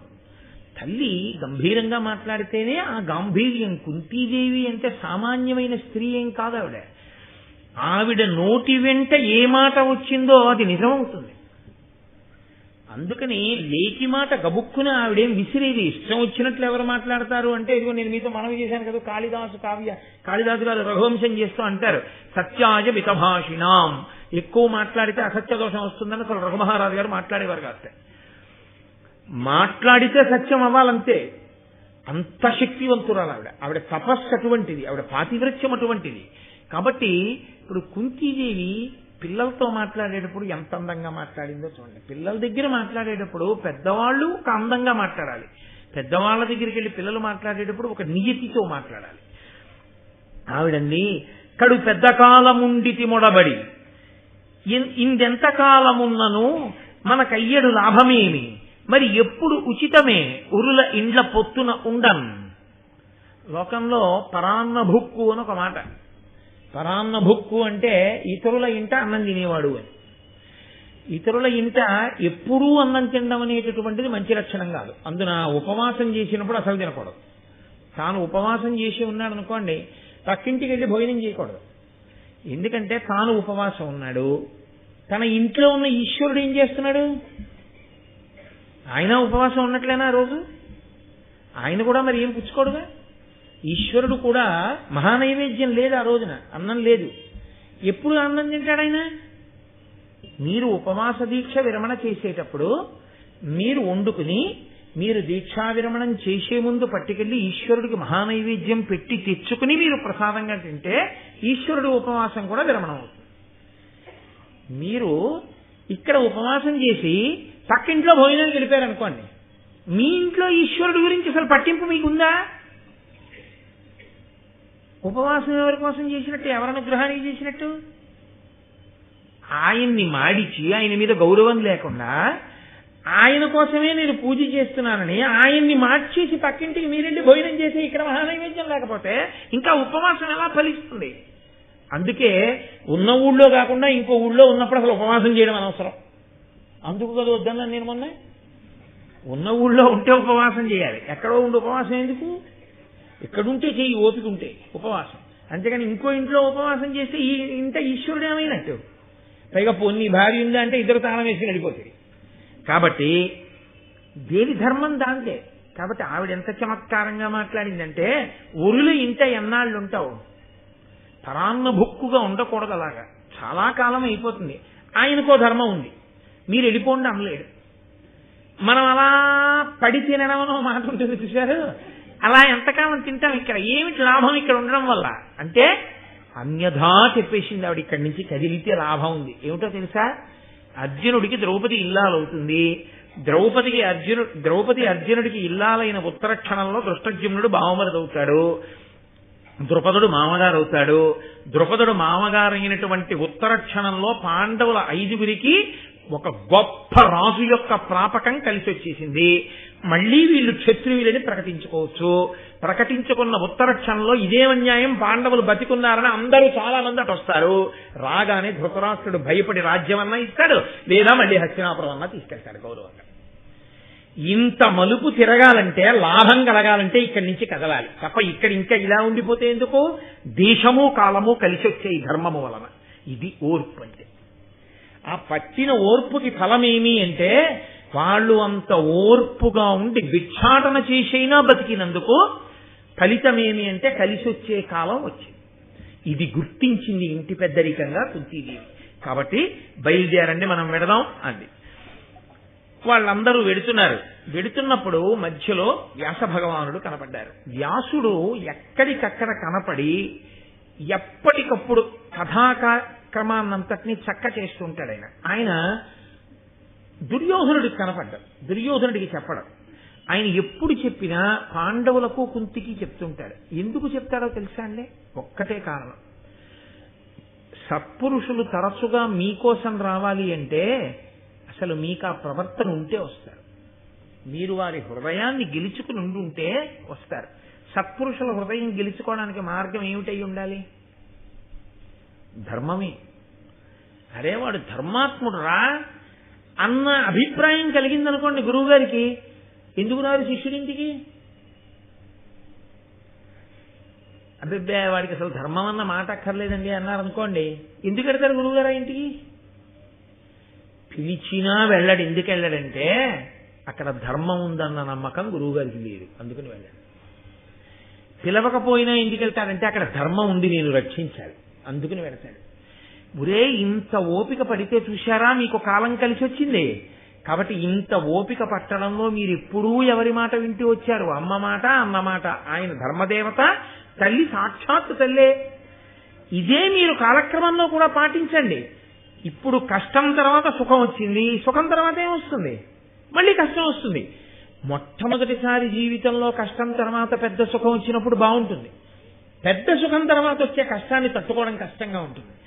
నీడలోంచి ఎండలోకి వెళ్ళడం తేలిగ్గా ఉంటుంది, ఎండలోంచి నీడలోకి రావడం తేలిగ్గా ఉంటుంది, నీడలోంచి ఎండలోకి వెళ్ళడం కష్టంగా ఉంటుంది. కాబట్టి అప్పుడు మీరేం పట్టుకుని ఉండాలో తెలుసా? ధర్మాన్ని. అదే మీకు చిట్ట చివర శాశ్వతమైన రక్షణ ఇచ్చేస్తుంది. ఇందుకు కదా స్వర్గారోహణ పర్వంలో వెళ్ళిపోయారు వాళ్ళు ఏకంగానే. కాబట్టి ఆయన అన్నాడు, కడు పెద్ద కాలం ఉండికిమి అని కుంతి చెప్తే వ్యాసుడు అన్నాడు, ధర్మసుతుడున్న చోటను ధర్మమునకు హాని కలదే దారుని అయినం ధర్మము తాత్పర్యముగా నిర్మలమతి నిగుడునది వినితాత్ములరై. మీరు ధర్మరాజు గారు ఎక్కడ ఉన్నాడో అక్కడ ధర్మము లుప్తమవడం అనేటటువంటిది ఉండదని తెలుసుకోండి. ధర్మరాజు గారు ధర్మం తెలిసి ఉంటాడు, తాను ధర్మం పట్టుకుంటాడు. మీరు పట్టుకోవడం అన్నది దేని మీద ఆధారపడుతుంది? ధర్మరాజు గారి మాట వినడం మీద ఆధారపడుతుంది. కాబట్టి మీరు కూడా ధర్మరాజు గారి మాటనే వింటూ ఉండండి అంటూ ఆయన అన్నారు. పూర్వకాలంలో ఒక మునికి కుమార్తె ఉండేది. ఆమెకి వివాహం కాలేదు. ఆమె వివాహం కాకుండా నేను కన్యగానే ఉండిపోయి కన్యగానే మరణిస్తానేమోనని బెంగ పెట్టుకుని ఆమె గొప్ప తపస్సు చేసింది పరమేశ్వరుడి కోసం. పరమేశ్వరుడు ప్రత్యక్షమయ్యాడు. ప్రత్యక్షమై ఈవిడంది ఏం కావాలి అని అడగగానే నాకు పతి కావాలి, పతి కావాలి, పతి కావాలి అని ఆ సంతోషంలో ఆమెకున్న ఆర్తటువంటిది 5 మాటలండి. పరమశివుడు అన్నాడు, 5 మాటలు అడిగావు నన్న, 5గురు భర్తలకి ఇల్లాలి కాదు. ఇది ఎలా సంభవమైందో తదనంతర కాలంలో ఇంకా ఎంత పెద్ద ధర్మ సూక్ష్మం నడిస్తే ద్రౌపదీదేవి పాండవులకు ఇల్లాలైందో, 5గురికి ఇల్లాలిగా ఉండి ద్రౌపదీదేవి ఎంత అనితర సాధ్యమైన అశిధారావ్రతాన్ని నడపగలిగిందో, ఎందుకు ఆనాటికి ఈనాటికి ఏనాటికి జనులందరి చేత ఆవిడ నమస్కరింపబడుతోందో మీకు రేపటి రోజు ఉపన్యాసంలో నేను అనుసంధానం చేస్తాను. ఎందుకంటే ఇవాళ అక్కడ వరకే ఆ విషయం. కాబట్టి వ్యాస భగవానుడు ఈ మాట చెప్పి మీరు కాబట్టి బయలుదేరండి అంటే వీళ్ళు బయలుదేరేటప్పటికి వీళ్ళ భావన ఏమిటి? ఆమె అర్జునుడికి ఇల్లాలు కాబోతోంది. ఇప్పుడు వ్యాసవాక్యం ఏమిటి? ఆమె వైపు నుంచి 5గురికి ఇల్లాలు కాబోతాం. బ్రాహ్మణుడికి ఎంత తెలుసు? యజ్ఞం జరగడం వరకే తెలుసు. అసలు యజ్ఞంలోంచి వచ్చిన పిల్ల వెనక జన్మలో కథ కూడా ఎవరికి తెలుసు? దివ్యమైన దృష్టి కలిగినటువంటి నారాయణాంశ సంభూతుడైనటువంటి వ్యాస భగవానుడికి తెలుసు. ఇది ఇక్కడ ఎందుకు చెప్పవలసి వచ్చిందో వ్యాసుడు వచ్చి దీని మర్మమేమో దీన్ని మళ్ళీ వ్యాసుడే చిట్ట చివర వచ్చి ఆ ద్రౌపదీ వివాహం ఎలా చేస్తారో మీకు రేపటి రోజున కళ్యాణం రేపు అయిపోతుంది. ద్రౌపదీ కళ్యాణం ఈశ్వరానుగ్రహం వల్ల అయిపోవాలి. కాబట్టి రేపు మీరు విందరు కానీ కనుక ఇప్పుడు వాళ్ళు బయలుదేరి చెప్పాడు మహానుభావుడు వ్యాసుడు, చాలా సంతోషించారు, వెళ్ళిపోతున్నారు. అప్పటికి వాళ్ళ మనస్సుల్లో ఆమె 5గురికి ఇల్లాలవుతుంది అంటున్నారు. మరి అర్జునుడు కాకుండా ఇంకా 4 ఎవరు అన్న ఆలోచన రాలేదు. ఆ ఆలోచన అక్కడ రాకుండా ఉండడం వెనక ఎవరున్నారని మీరు అనుకోవాలి? పరదేవతే. నేను మీతో తరచుగా మనవి చేశాను కదా, లేకపోతే వాళ్ళ మధ్య చర్చ జరగాలి. అసలు ఆ ఆలోచన రాకపోవడం ఈశ్వరానుగ్రహం అంతే. ఎందుకనంటేనండి మనం ఎప్పుడు మీరు ఆలోచించండి, మీరు ఏ పూజ చేయండి చిట్ట చివరికి ఏం చేస్తామో తెలుసా? మీరు ఈశ్వరుణ్ణి ఏ రూపంతో పూజ చేశారో ఆ రూపంతో మీరు అడిగేది ఏమడుగుతారో తెలుసా అండి? నా బుద్ధిని ప్రచోదనం చెయ్యి అని అడుగుతారు. బుద్ధిని ప్రచోదనం చెయ్యి. ఒక దుర్గారాధన చేశాం, తన్నో దుర్గి ప్రచోదయాత్, గాయత్రీ మంత్రం సరే అసలు రోజు అడుగుతాం. మీరు ఏదో శివుణ్ణి ఆరాధన చేశారనుకోండి, చిట్ట చివర తన్న శివ ప్రచోదయాత్, ఓ శివుడా మా బుద్ధులను ప్రేరేపించు. మీరు ఏ పూజ చేయండి చిట్ట చివర లఘుగాయత్రి అంటారు దాన్ని. లఘుగాయత్రిలో ఏదడుగుతారంటే మా బుద్ధులను ప్రచోదనము చేయుదురుగాక అని అడుగుతాం. బుద్ధిని ప్రచోదనం చేయడం అంటే ఏమిటి? అంటే బోలెడు కదలికల్ని ఆపుతుంది బుద్ధి. మనస్సు లక్షణం ఏమిటో తెలుసా అండి? బోలెడన్న ఆలోచనలు చెప్పేస్తుంది. ఇంకా దానికి అంతుదరి ఏముండదు, అన్ని ఆలోచనలు చెప్తుంది. ఉపన్యాసానికి ఎడదాం అని ఇలా కబ్బోర్డ్ తీశారనుకోండి, ఇవాళ ఈ పంచి కట్టుకుందాం ముందు అంటుంది. ఇలా చెయ్యి అయిపోయారనుకోండి, వద్దులే ఇవాళ ఈ పంచి వద్దు, ఈ పంచి కాకుండాను ఇలా ఈ పంచి కట్టుకుంటే, రోజు ఇది కట్టుకున్నా ఇవాళ పట్టు పంచి కట్టుకుంటే దాని అసాధ్యం కూడా అది నిర్ణయం చేయదు. సంకల్ప వికల్ప సంఘాతం బోలెడన్న ఆలోచనలు ఇచ్చేస్తుంది. పట్టు పంచాలు ఆల్చి కట్టుకోవచ్చు కానీ చెమట ఒకటి చాలా ఇబ్బందిగా ఉంటుంది, అదేమో ఒంటికి అంటుకుంటుంది, అందుకని వద్దు, వేసవికాలం కదూ, చక్కగాను నూలు వస్త్రమే కట్టుకుందాం, హాయిగా ఉంటుంది, శరీరానికి చల్లగా ఉంటుంది అని ముందు బుద్ధి నిర్ణయం చేస్తే మనసు ఆగుతుంది. ఇప్పుడు ఒకటి పోయింది, ఏఆర్బిలో పట్టుపంచెలు నూలు పంచెలు, పట్టుపంచెలు పక్కకు పోయి నూలు పంచెలలో మళ్ళీ ఏదో దానికి ఉన్న ఆలోచనలు ఏవో చెప్తుంది. చెప్పిన తర్వాత బుద్ధి నిర్ణయం చేస్తుంది, ఇదిగో ఈ పంచి వాళ్ళ కట్టుకుంటున్నావు, అది తీసి పక్కన పెడతాడు. ఇప్పుడు ఏం చేస్తుందో తెలుసా అండి? ఈ నిర్ణయం చేశాక చిత్తము వస్తుంది. చిత్తం ఏం చేస్తుందంటే ప్రతి క్షణం ఇలా చెయ్యి ఇలా చెయ్యి ఇలా చెయ్యి అంట. ఇవాళ పంచ కట్టుకునేటప్పుడు కుర్చీలు ఇలా పెట్టుకుంటావా ఇలా పెట్టుకుంటావా అని ఏదో ఆలోచన చెప్తుంది. అది ఎలా కట్టుకోవాలో ప్రతి క్షణం చెప్పేది చిత్తం. ఇలా అద్దంలో ఒకసారి చూసుకుని ఓ ఈ పంచ నాకు బాగుంది అనుకున్నాడు అనుకోండి అహంకారం. మీరు జాగ్రత్తగా గమనించారంటే ఇది ఇంకొకరి మీద పెట్టడం ఇష్టం లేక ఇలాంటివి నా మీద పెట్టుకుని నేను చెప్తున్నాను. ఒకరిని కించపరచడం ఇష్టం లేక ఏ పని చేసినా కూడా మీకు ఇవి ఎప్పుడు నడుస్తాయి. మనోబుద్ధి చిత్త అహంకారములు ఈ 4 ఒక ఎప్పుడు అసలు అవి ఎలా వెళ్ళిపోతాయంటే పిల్లలు చూడండి సబ్బు నీళ్లు పట్టుకుని ఇలా ఉత్తే బుడగలు వస్తుంటాయి. అలా మనోబుద్ధి చిత్త అహంకారములు మనోబుద్ధి చిత్త అహంకారములు మనోబుద్ధి చిత్త అహంకారములు నడుస్తుంటాయి. ఇందులో మనస్సు చిత్తము అహంకారము బుద్ధి చెప్పిన దాని వల్ల యశస్సుని కానీ ఉన్నతిని కానీ పొందుతుంటాయి. ఈ బుద్ధి నిర్ణయాన్ని తప్పు చేసిందనుకోండి అంతే, ఆ చేసిన పనంతటి వల్ల ఏమొస్తుందంటే కింద పడిపోయేటటువంటి లక్షణం వస్తుంది. అలా కింద పడిపోకుండా ఉండాలంటే బుద్ధి బాగా నిర్ణయం చేయగలిగి ఉండాలి. బాగా నిర్ణయం చెయ్యాలంటే అది మన అదృష్టం మీద ఉండదు, ఈశ్వరానుగ్రహం వల్ల ఉంటుంది. ఆ బుద్ధి ఆయన ప్రచోదనం చెయ్యాలి. కాబట్టి ఏది చెయ్యండి మనం ఒక్కటే అడుగుతాం, ఈశ్వర నా బుద్ధిని ప్రచోదనము చేయుదువుగాక. ఆ బుద్ధి ఒక్కటి ప్రచోదనం అయిందనుకోండి చాలంతే, చెడ్డవాడు మంచివాడైపోయాడు. ఆ బుద్ధి సరిగ్గా ఉండకపోతే మంచివాడు చెడ్డవాడైపోయాడు, మంచివాడు చెడ్డవాడైపోయాడు, ఆ ఇల్లు పాడైపోయింది, చెడ్డవాడు మంచివాడైపోయాడు, ఆ ఊరంతా బాగుపడిపోయాడు. ఎక్కడుందండి ఇప్పుడు అంతాను? ఆ బుద్ధి మీద ఉంది. ఆ బుద్ధిని ఎవరు ప్రచోదనం చేయాలి? ఈశ్వరుడు చెయ్యాలి. అందుకని లఘుగాయత్రులన్నీ వెళ్ళి బుద్ధి మీదే నిలబడిపోతాయి. కనుక ఇప్పుడు వీళ్ళకి ఆ ఆలోచన రాలేదు అంటే ఏమనుకోవాలి? ఎవరు ప్రచోదనం చేయడానికి అధికారమును కలిగి ఉన్నాడో వాడు ఆ బుద్ధి ప్రచోదనం చెయ్యలేదు అని అనుకోవాలి. కదలిక కదలడం కానీ కదలిక కదలకపోవడం కానీ రెండూ ఈశ్వరానుగ్రహమే. నేను మీతో తరచుగా అదే మనవి చేస్తూ ఉంటాను. కదలికలన్నీ శివా, కదలికలు ఆగిపోతే శివ. శివ శివ అంటే కదిలి కదిలి కదిలి కదిలి కదలికలన్నీ ఆగిపోవడం. పూజంతా చేసి చేసి చేసి చేసి ఆఖరణ కదలిక లేని స్థితి తెలుసుకుంటే శివ. శివా పూజంతా చేస్తాడు. ఆఖరణ ఏమంటాడు? నాణ్యపంథాయ నాయ విద్యతే మంత్రపుష్పం చెప్తూ ఇంకో మార్గం లేదు. ఇవన్నీ చేశాం కానండి, అసలుది తెలుసుకోవడానికి ఇది మార్గం. అసలుది ఏమిటో తెలుసా? నీవారస్సు కవత్తం వి పీతాభాస్వత్యనూపమా. ఇక్కడే ఉన్నాడు ఈశ్వరుడు. ఒక వెలుగు కిందున్నాడు.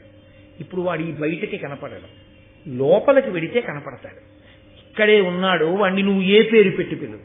స బ్రహ్మ స శివ స హరి సేంద్ర సోక్షర పరమస్వరాట్ రాజాధి రాజాయ ప్రసయ్య సాహిమే అంటున్నారా? ఇప్పుడు బయట పూజంతా శివా కదలిక. అప్పుడు ఆగిపోయి ధ్యానంలో మీరు లోపలికి వెళ్ళి మీ బయట కదలికలన్నీ ఆగిపోయి ఇంద్రియాల కదలికలు కూడా ఆగిపోయి మూడు ఏకీకృతం అయిపోయి మీరు ధ్యానంలోకి వెళ్ళిపోయి ఒక్క వస్తువునే ఊహించి ఆ వస్తువుగా మీరు మారిపోయి అదిగా నిలబడిపోయినటువంటి ప్రకృతి ఆ పరిస్థితి యందు అన్ని కదలికలు ఆగితే శివ. అదే శివ శివ. కాబట్టి ఆ శివ లేని శివ లభ్యం కాదు. ఆ శివ సమానం ఉండిపోయే స్థితి కాదు. కాబట్టి శివలోంచి శివాలోకి వస్తాడు. శివ అన్ని శివ పరంగా చేస్తాడు. అది శివ శివ. అది పార్వతీ పరమేశ్వరులు విడివడి ఉండకూడదు, విడివడి ఉండరు అన్న సిద్ధాంతం. కాబట్టి ఇప్పుడు వాళ్ళకి ఆ ఆలోచన రాలేదు. అదే దేవతానుగ్రహము. అందుకే నేను మీతో మనవి చేశాను, మహాభారతాన్ని కేవలం ఒక కథాపరంగా వినడం కూడా మంచిదే. కానీ మహాభారతాన్ని మీరు ధర్మ సూక్ష్మ సమన్వయంగా తెలుసుకున్న నాడు ఎక్కడెక్కడ ఈశ్వరానుగ్రహం ఎలా ఉంటుందో, దేని కొరకు మనం వెంపర్లాడవలసి ఉంటుందో మీరు ఆలోచించవలసి ఉంటుంది. ఒక్క నిర్ణయం అండి పాడు చేసేస్తుందంటే జీవితాన్ని. ఒకే ఒక్క నిర్ణయం పాడు చేస్తుంది. నేను విశాఖపట్నంలో చదువుకునే రోజుల్లో నాకు మంచి స్నేహితుడు ఉండేవాడు. నేను అప్పటి వరకు అతనితో మాట్లాడి వెళ్ళిపోయాను. నేను వెళ్ళిపోయాను, అతను వీధిలో నిలబడి వాళ్ళ అక్క చెల్లెళ్లతో మాట్లాడుతున్నాడు. ఎక్కడికో వెళ్ళాలి. ఆ అక్క చెల్లెళ్ళు అన్నారు, ఉండరా బస్సు చాలా రష్ గా ఉంది కదా, ఇంకో బస్సు ఎక్కుదుగాను అన్నారు. ఆ కాలేజీ రోడ్డు అని ఉండేది, ఇలా బాగా ఎత్తుగా ఉండేది. అది ఎక్కుతోంది బస్సు. ఏదో 13వ నెంబరో ఏదో నాకు జ్ఞాపకం లేదు, అదే అనుకుంటా వెళ్ళేదట ఎక్కువ. 13 నెంబర్ అని ఆ బస్సు అనుకుంటా. అతను ఏం పర్వాలేదని గౌరవంగా వెళ్ళి ఎక్కాడు ఆ బస్సు. ఆ ఫుట్ స్టెప్స్ మీద నిలబడ్డాడు పట్టుకుని. ఎక్కి వెళ్ళిన కొద్దిసేపటికి ఆ బస్సుకు ప్రమాదం సంభవించింది. విచిత్రం ఏంటో తెలుసా అండి, ఆ రోజుల్లో ఫోన్లు అవి ఏం లేవు.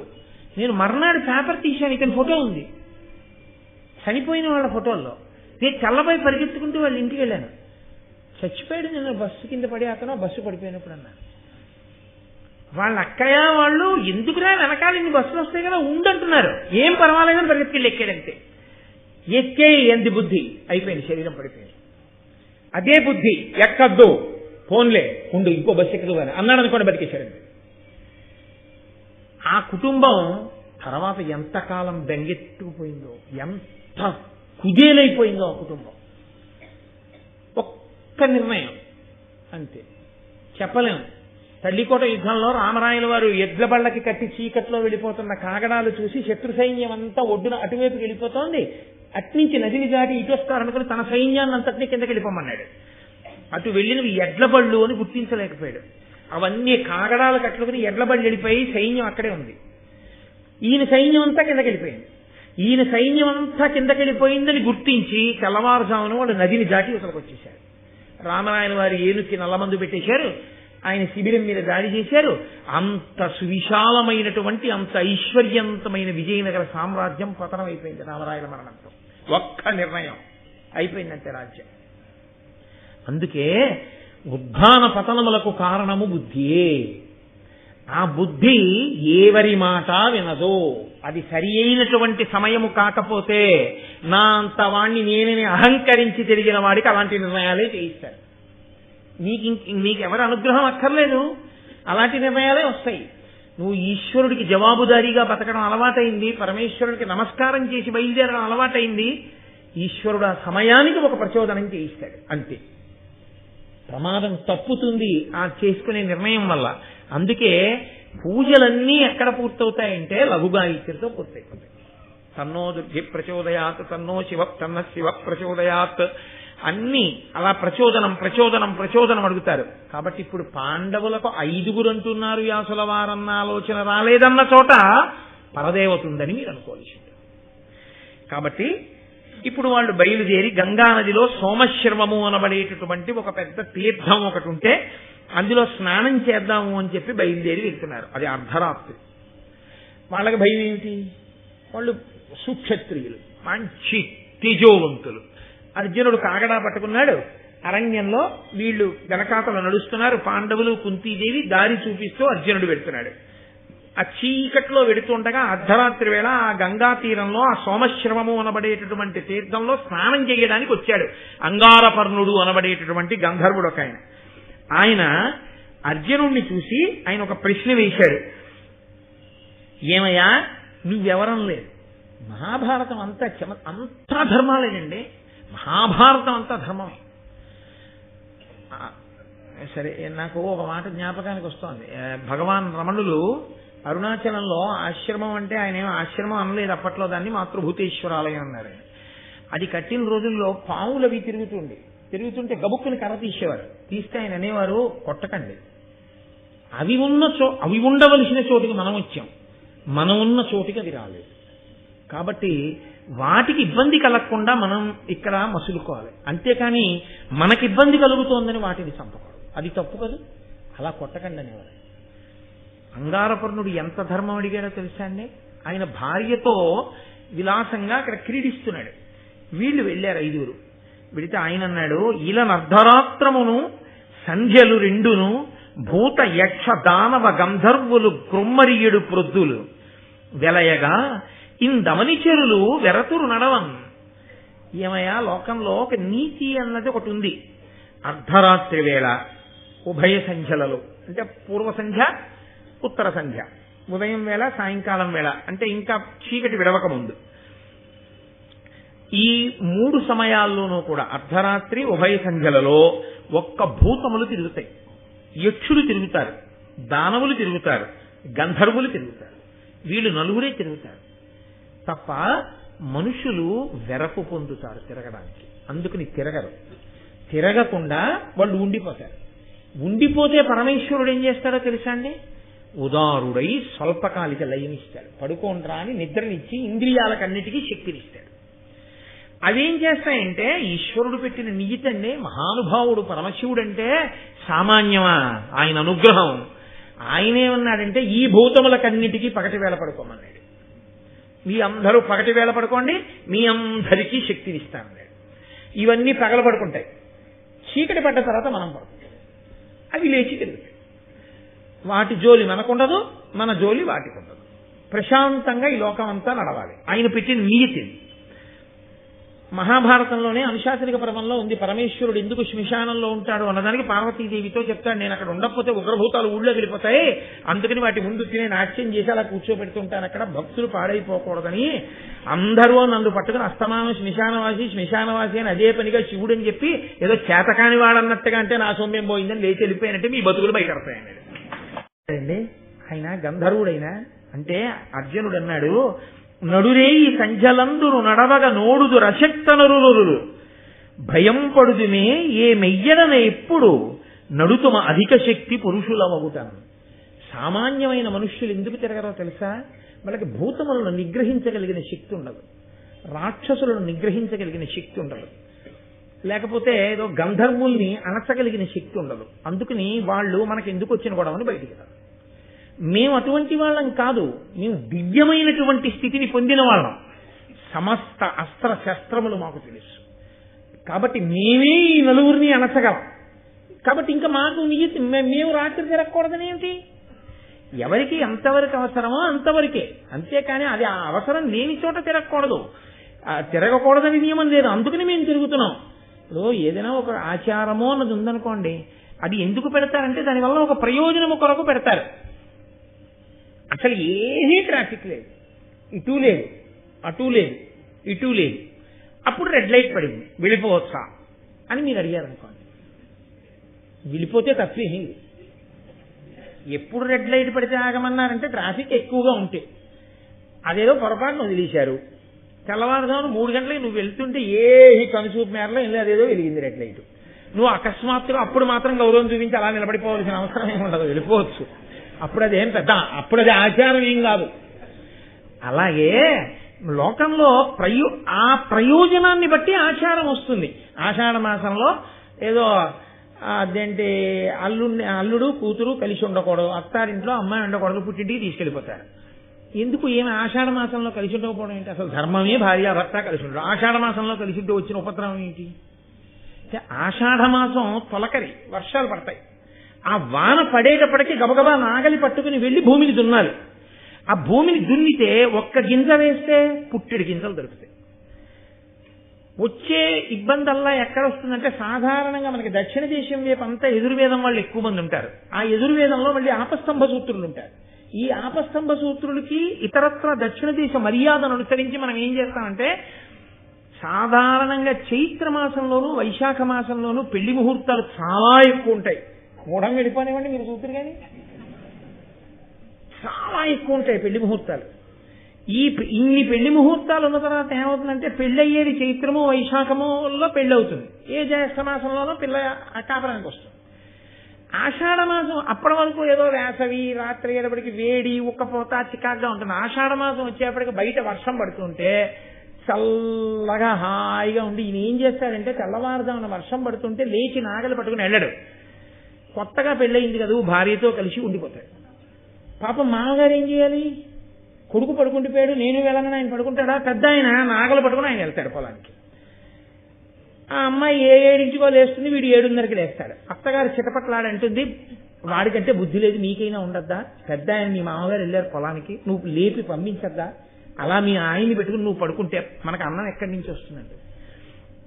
ఆ సమయంలో కాదంటే భర్తతో గొడవ, ఊరుకుంటే అత్తగారితో గొడవ.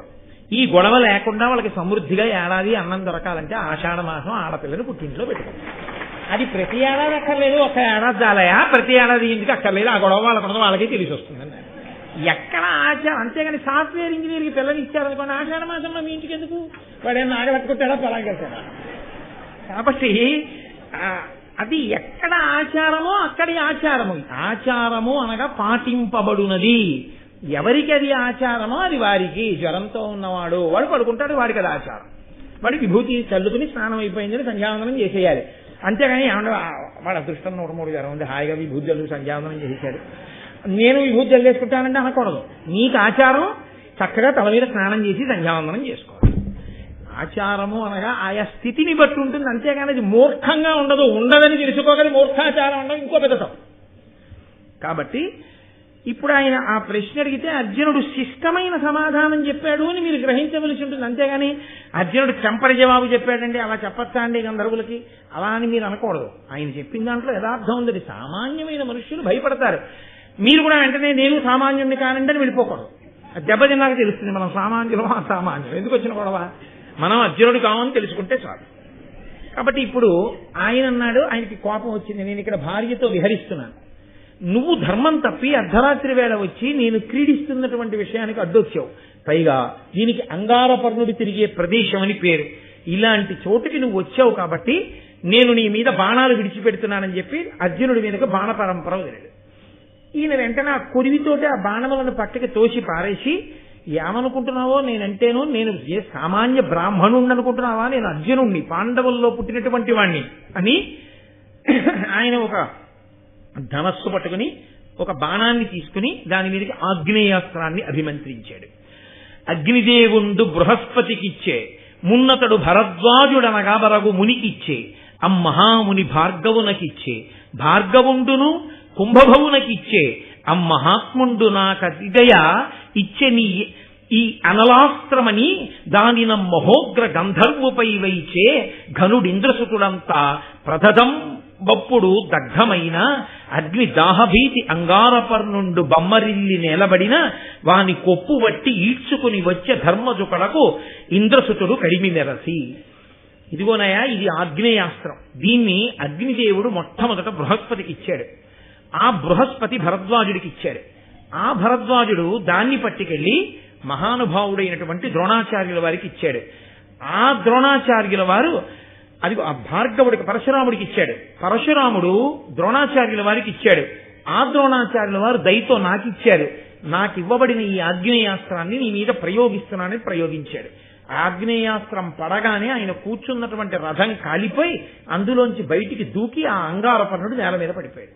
పడిపోగానే అర్జునుడు గబగబా వెళ్ళి ఆయన కొప్పు పట్టి ఈడ్చుకుంటూ తీసుకొచ్చి అక్కడ ఉన్న ధర్మరాజు గారి కాళ్ళ మీద పడేశాడు. అది వాళ్ళ ధర్మం.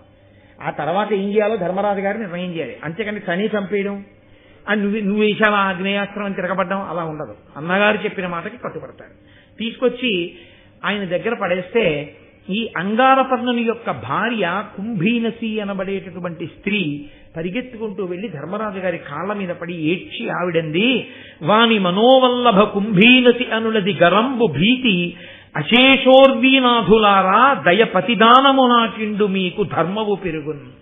నాకు పతిదానం చెయ్యండి ఎందావిడ. నా భర్త మీ అధీనంలో ఉన్నాడు, ఇప్పుడు నాకు మళ్ళీ ఇస్తే మీరు పతిని దానం చేసినట్టు. లోకంలో పతిదానం కన్నా గొప్ప దానం లేదు. కాబట్టి ఈ మాట ఎక్కడ వాడుతున్నారు చూశాను. మళ్ళీ ఈ పతిదానం అన్న మాటని అద్భుతంగా వాడింది ఆ శ్రీరామాయణంలో కిష్కింధకాండలో ఆ తార వాడింది, వాలి భార్య. రాముడిని తిడుతుందనుకున్నారు అందరూ. వాలి చనిపోయిన తర్వాత రాముడి దగ్గరికి వెళ్ళండి, లోకంలో అన్నిటికన్నా గొప్ప దానం పతిదానమే, పతికి సతిదానం. నా భర్తకి నేనంటే చాలా ఇష్టం, పైలోకంలోకి వెళ్ళి బాధగా నించుంటాడు నా కోసం, ఆయనకి సతిదానం చెయ్యి, ఆ బాణంతోనే నన్ను చంపి వెళ్ళిపోతాను ఆయన దగ్గరికి. అలా ఇక్కడ నన్నయ్య గారు పతిదానం అన్నమాట వేశారు. ఆయన ఆవిడంది ఆ కుంభీనసి పతిదానం చేయవయ్యా నాకు, నేను నా భర్తతో సంతోషంగా ఉంటాను అంటే వెంటనే ధర్మరాజు గారు అర్జునుడితో అన్నారు, ఆయన ఎప్పుడు మాట్లాడినా ధర్మమేనండి. ఇదే వాళ్ళ జీవితాన్ని మలుపులు తిప్పి ఐశ్వర్యం వైపుకి తీసుకెడుతూ ఉంటుంది అని అరచుతున్న దానికి అనఘుడు కరుణించి పాండవాగ్రజుడై అర్జును చూచి వీని విడువుమోయని ఓడినవాని హీను అపగత శౌర్యం. ఇదిగోనయా ఆవిడ ఏడుస్తోంది, ఇతన్ని విడిచిపెట్టేసి. ఎందుకో తెలుసా, ధర్మము అని ఒక మాట ఉంది కదా, ఓడిపోయిన వాణ్ణి, పరాక్రమము హీనమైపోయిన వాణ్ణి, శౌర్యము నశించిపోయిన వాణ్ణి ఏమీ చేయకూడదు. కాబట్టి విడిచిపెట్టేశారు. ఆ అంగారపర్ణుణ్ణి వెంటనే విడిచిపెట్టేశారు. విడిచిపెట్టేస్తే ఆయన అన్నాడా గంధర్వుడు అని నీ చేత పరాజితుండన ఈయన అంగారపర్ణత్వం ఇంకను దాల్పన్ మదినంత నిర్లజ్జుడనే గర్వం బడంగన్ రణంబునము నోడియు పూర్వనామమున పెంపున్ గర్వముం దాల్చువాడనగా సత్సబలందు మెచ్చబడునే హాసాస్పదీ భూతుడై. నీ చేత ఓడింపబడి మళ్లీ ఈమెకి ప్రతిదానం చేయబడిన తరువాత కూడా నేను పూర్వం పిలువబడినటువంటి అంగారపర్ణుడు అన్న పేరుతో పిలువబడను. ఎందుకో తెలుసా, నేను ఇంకా పేరుంచుకున్నాను అనుకో, నేను ఏదైనా సభకి వెళ్ళినప్పుడు అంగారపర్ణుడు వస్తున్నాడంటే ఈయనే కదండి ధర్మరాజు గారి అర్జునుడి చేతితో ఓడిపోయాడు అంటారు. కాబట్టి సభ ఎందు గౌరవం ఉండదు, నా పేరు విడిచిపెట్టేస్తున్నాను.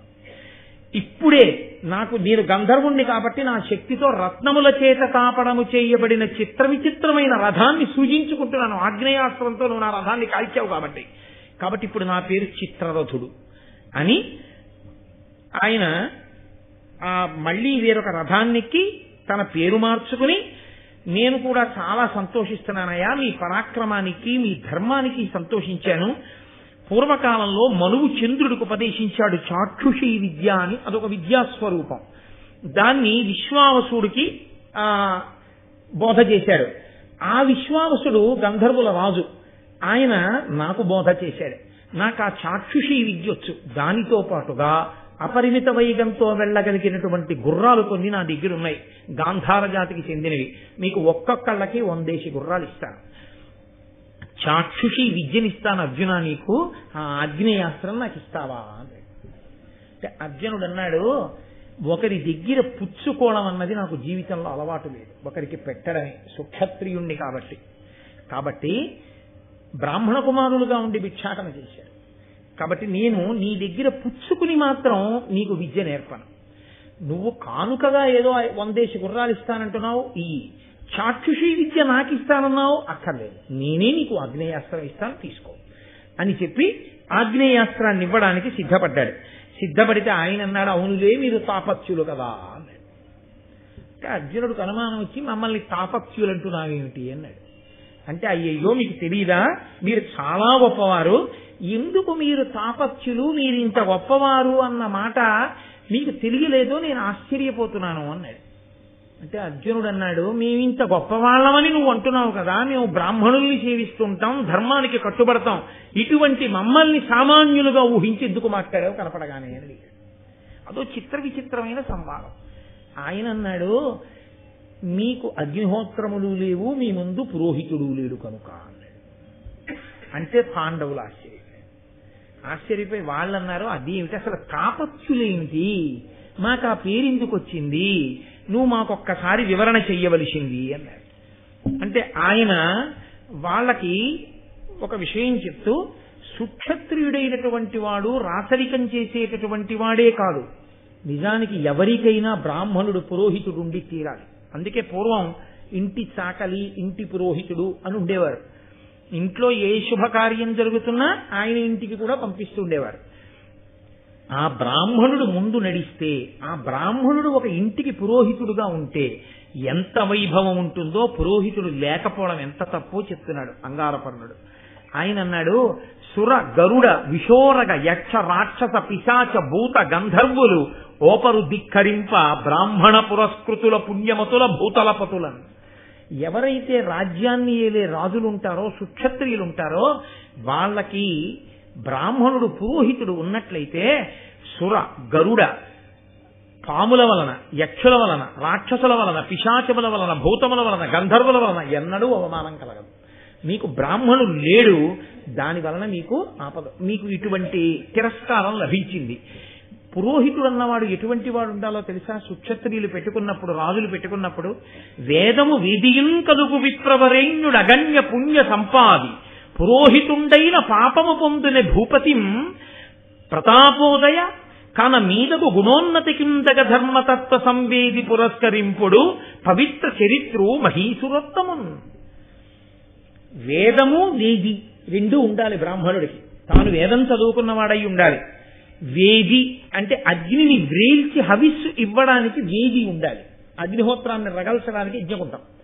ఈ వేది వేదము రెండూ ఎవరికి ఉంటాయో, సంతతము వేదమంత్రములతో అగ్నిని ఎవరు తృప్తిపరుస్తుంటాడో అటువంటి తేజోవంతుడైన వాడు పురోహితుడుగా ఉంటే, అంతగా దేవతల్ని ఆరాధించేవాడు పురోహితుడుగా ఉంటే, అటువంటి వాడికి ఎవ్వరి వలన అవమానము కలగదు.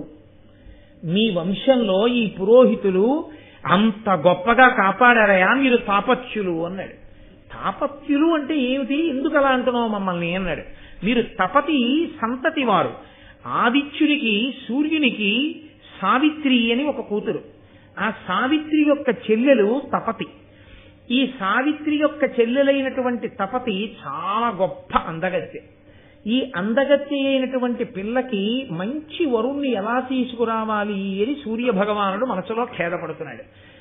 ఆడపిల్ల ఉన్నవాడు మంచి అల్లుడి కోసం ఆలోచన చేస్తుంటాడు కదండి. అందుకని ఆయన ఆలోచిస్తూ అజామీఢుని యొక్క పుత్రుడైనటువంటి సమ్మరుణుడు అనబడేటటువంటి రాజు ఈ మీ భరత వంశంలోనే పుట్టాడు. గొప్ప తేజోశాలి. ఆకాశ మండలంలో సూర్యుడు ఎంత తేజోమూర్తో భూమి మీద సమ్మరుణుడు అంత తేజోమూర్తి. ఆ సమ్మరుణునికిచ్చి తన కుమార్తెని వివాహం చెయ్యాలనుకున్నాడు. ఆ సూర్యుడికి ఎంత ప్రీతి అంటే సమ్మరుని యందు గగనమునందు నిందునధిక ప్రభ నేను వెలుంగునట్టి నిజగతి ప్రసిద్ధుడై వెలుగు సమ్మరునండు మదీయ పుత్రికింతగు పతి వీనికిచ్చద ముదంబున ఈ లలితాంగినంచు మానుగ ఎడ నిశ్చయించి తపనుండు తతీయ తపప్రసన్నుడై. ఆ సమ్మరుణుడు చేసేటటువంటి తపస్సు, పూజ, ధర్మము, రాజ్య పరిపాలన, శౌర్యము, పరాక్రమము, వీర్యము, తేజస్సు, వీటికి ఇష్టపడినటువంటి వాడైనటువంటి సూర్యుడు తన కుమార్తె అయిన తపతిని సమ్మరుణుడికిచ్చి వివాహం చేద్దామనుకున్నాడు. కొంతకాలం అయింది. సమ్మరుణుడు వేటకెళ్ళాడు. వేటకెళ్ళి చాలాసేపు వేటాడి వేటాడి మీకు నేను పాండురాజు గారి వేట విషయంలోనే మనవి చేశా. దుందుడుకుగా రాజు వెళ్ళిపోతాడు, సైన్యం వెనకబడిపోతుంటుంది. చాలా దూరం వెళ్ళాడు ఇక గుర్రం వెళ్ళలేక నేల మీద పడిపోయి, ఈయన మాత్రం గుర్రాన్ని దిగిపోయి పక్కనే కనపడుతున్న ఎత్తైన కొండపైకి వెళ్ళి చూస్తున్నాడు. చుట్టూ ఎక్కడైనా మన వాళ్ళు ఎక్కడున్నారు ఏమిటని చూస్తూ ఉండగా ఆయనకి ఈ తపతి అక్కడ కనపడింది. మహామోహనాంగి ఆవిడ్ని చూసి ఈయన వెంటనే చాలా సంతోషించి ఆమె యందు అనురక్తుడై నువ్వెవరు అని అడిగాడు. ఉత్తర క్షణంలో ఆవిడ అంతర్ధానం అయిపోయింది. ఆవిడ అంతర్ధానం అయిపోగానే ఇన్నాళ్లు ఏడవడం అంటే ఏమిటో తెలియని రాజు దుఃఖాన్ని పొంది నేను ఇంతగా మనసు పడినటువంటి స్త్రీ కనపడకుండా పోయిందని నేల మీద పడి రోధిస్తున్నాడు. ఆమె మళ్ళీ కనపడింది. ఇదేమయ్యా, ఇంత రాజువి, ఇంత తేజోవంతుడివి, ఇలా ఎందుకు దుఃఖిస్తున్నావు అని అడిగింది. ఆయన అన్నాడు, నేను నీ గురించే దుఃఖిస్తున్నాను, నిన్ను నా పత్నిని చేసుకోవాలనుకున్నాను అన్నాడు. ఆవిడంది, నీకు తెలియదా ధర్మం లోకంలో ఆడపిల్ల స్వతంత్రించి తనకు తానుగా వరుణ్ణి ఎంచుకోకూడదు. నీవు నన్ను భార్యగా పొందాలంటే మా నాన్నగారి గురించి జపము తపస్సు చెయ్యి. బాగా నువ్వు ఆయన గురించి పూజ చేస్తే, ఆయన ప్రీతి చెందితే, ఆయన ప్రత్యక్షమై నన్ను నీకు భార్యగా ఇస్తే నేను తప్పకుండా నీకు పత్నిని అవుతాను. ఆయన వెంటనే అక్కడే కూర్చుని జపము, జాగ్రత్తగా సూర్య భగవానుడికి నమస్కారములు మొదలైనటువంటివి ప్రారంభం చేశాడు. కొంతకాలం అలా చెయ్యగా ఆ తపస్సు అలా నడుస్తుండగా ఆయనకి తన ఇంటి పురోహితుడైనటువంటి వశిష్ఠ మహర్షి జ్ఞాపకానికి వచ్చాడు. నేను ఇంత కష్టపడుతున్నాను, మహానుభావుడు తేజోమూర్తి మా పురోహితుడైనటువంటి వశిష్ఠ భగవానుడు వచ్చి ఉంటే నన్ను ఈ పాటికి గట్టెక్కిద్దురు అనుకున్నాడు. ఆయనలా అనుకోగానే ప్రతిహతరాగ కోపభయు బంకరుహ ప్రభవ ప్రభావు దూరిత దురితున్ మునీశ్వర వరిష్ఠు వశిష్ఠ మహామునిన్ పురోహితునతి భక్తితో తలచే ఇష్టమిరింగి వశిష్ఠుడున్ సమాహితమతి నీగుదించకనియం ప్రభు సంవరుణున్ ప్రియంబునన్.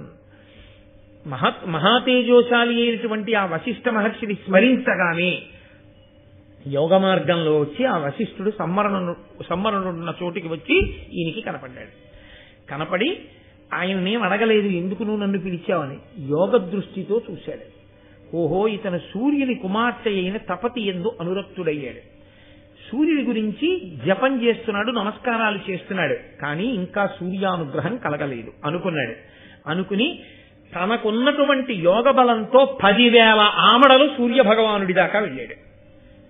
క్షణకాలంలో వెళ్ళిపోయి సూర్యుడికి అభిముఖంగా నిలబడ్డాడు. అది వశిష్ఠుడంటే. ఈ దేశంలో తపోనిష్టాగరిష్ఠులైన వ్యక్తుల యొక్క తేజస్సు అంటే అలా ఉంటుంది. వెళ్ళి సూర్యుడికి ఎదురుగుండా నిలబడ్డాడు. నిలబడి వేదమంత్రములతో సూక్తములతో సూర్యుణ్ణి కీర్తించాడు. ఆయన ఎంతో సంతోషించి, వశిష్ఠ మహానుభావ, నువ్వు వచ్చి ఇలా నన్ను కీర్తించావు, నీకేం కావాలని అడిగాడు.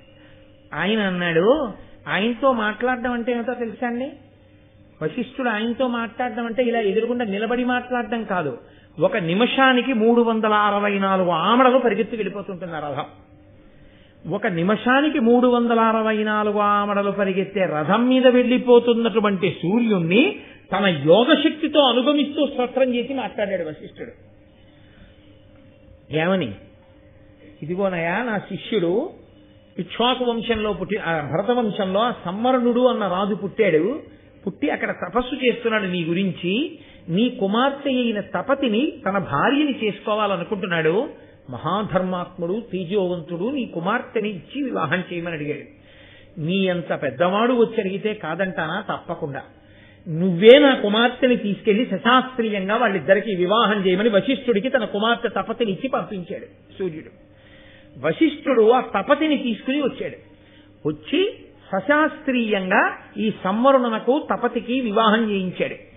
వాళ్ళిద్దరికీ వివాహం జరిగినటువంటి కారణంగా 12 సంవత్సరముల పాటు ఆ తపతితో విహారం చేస్తూ కాలాన్ని మరిచిపోయి ఉండిపోయాడు రాజు. రాజు కాలాన్ని మరిచిపోయి ఉండిపోవడం వల్ల రాజు తన ధర్మాన్ని విడిచిపెట్టేశాడు కదా. రాజ్యపాలన నెలకి 1 వాన పడాలి, ఆగిపోయింది. రాజు లేకపోతే లోకం ధర్మం తప్పుతుంది కాబట్టి వానలాగిపోయి, వానలాగిపోతే క్షామం వచ్చింది.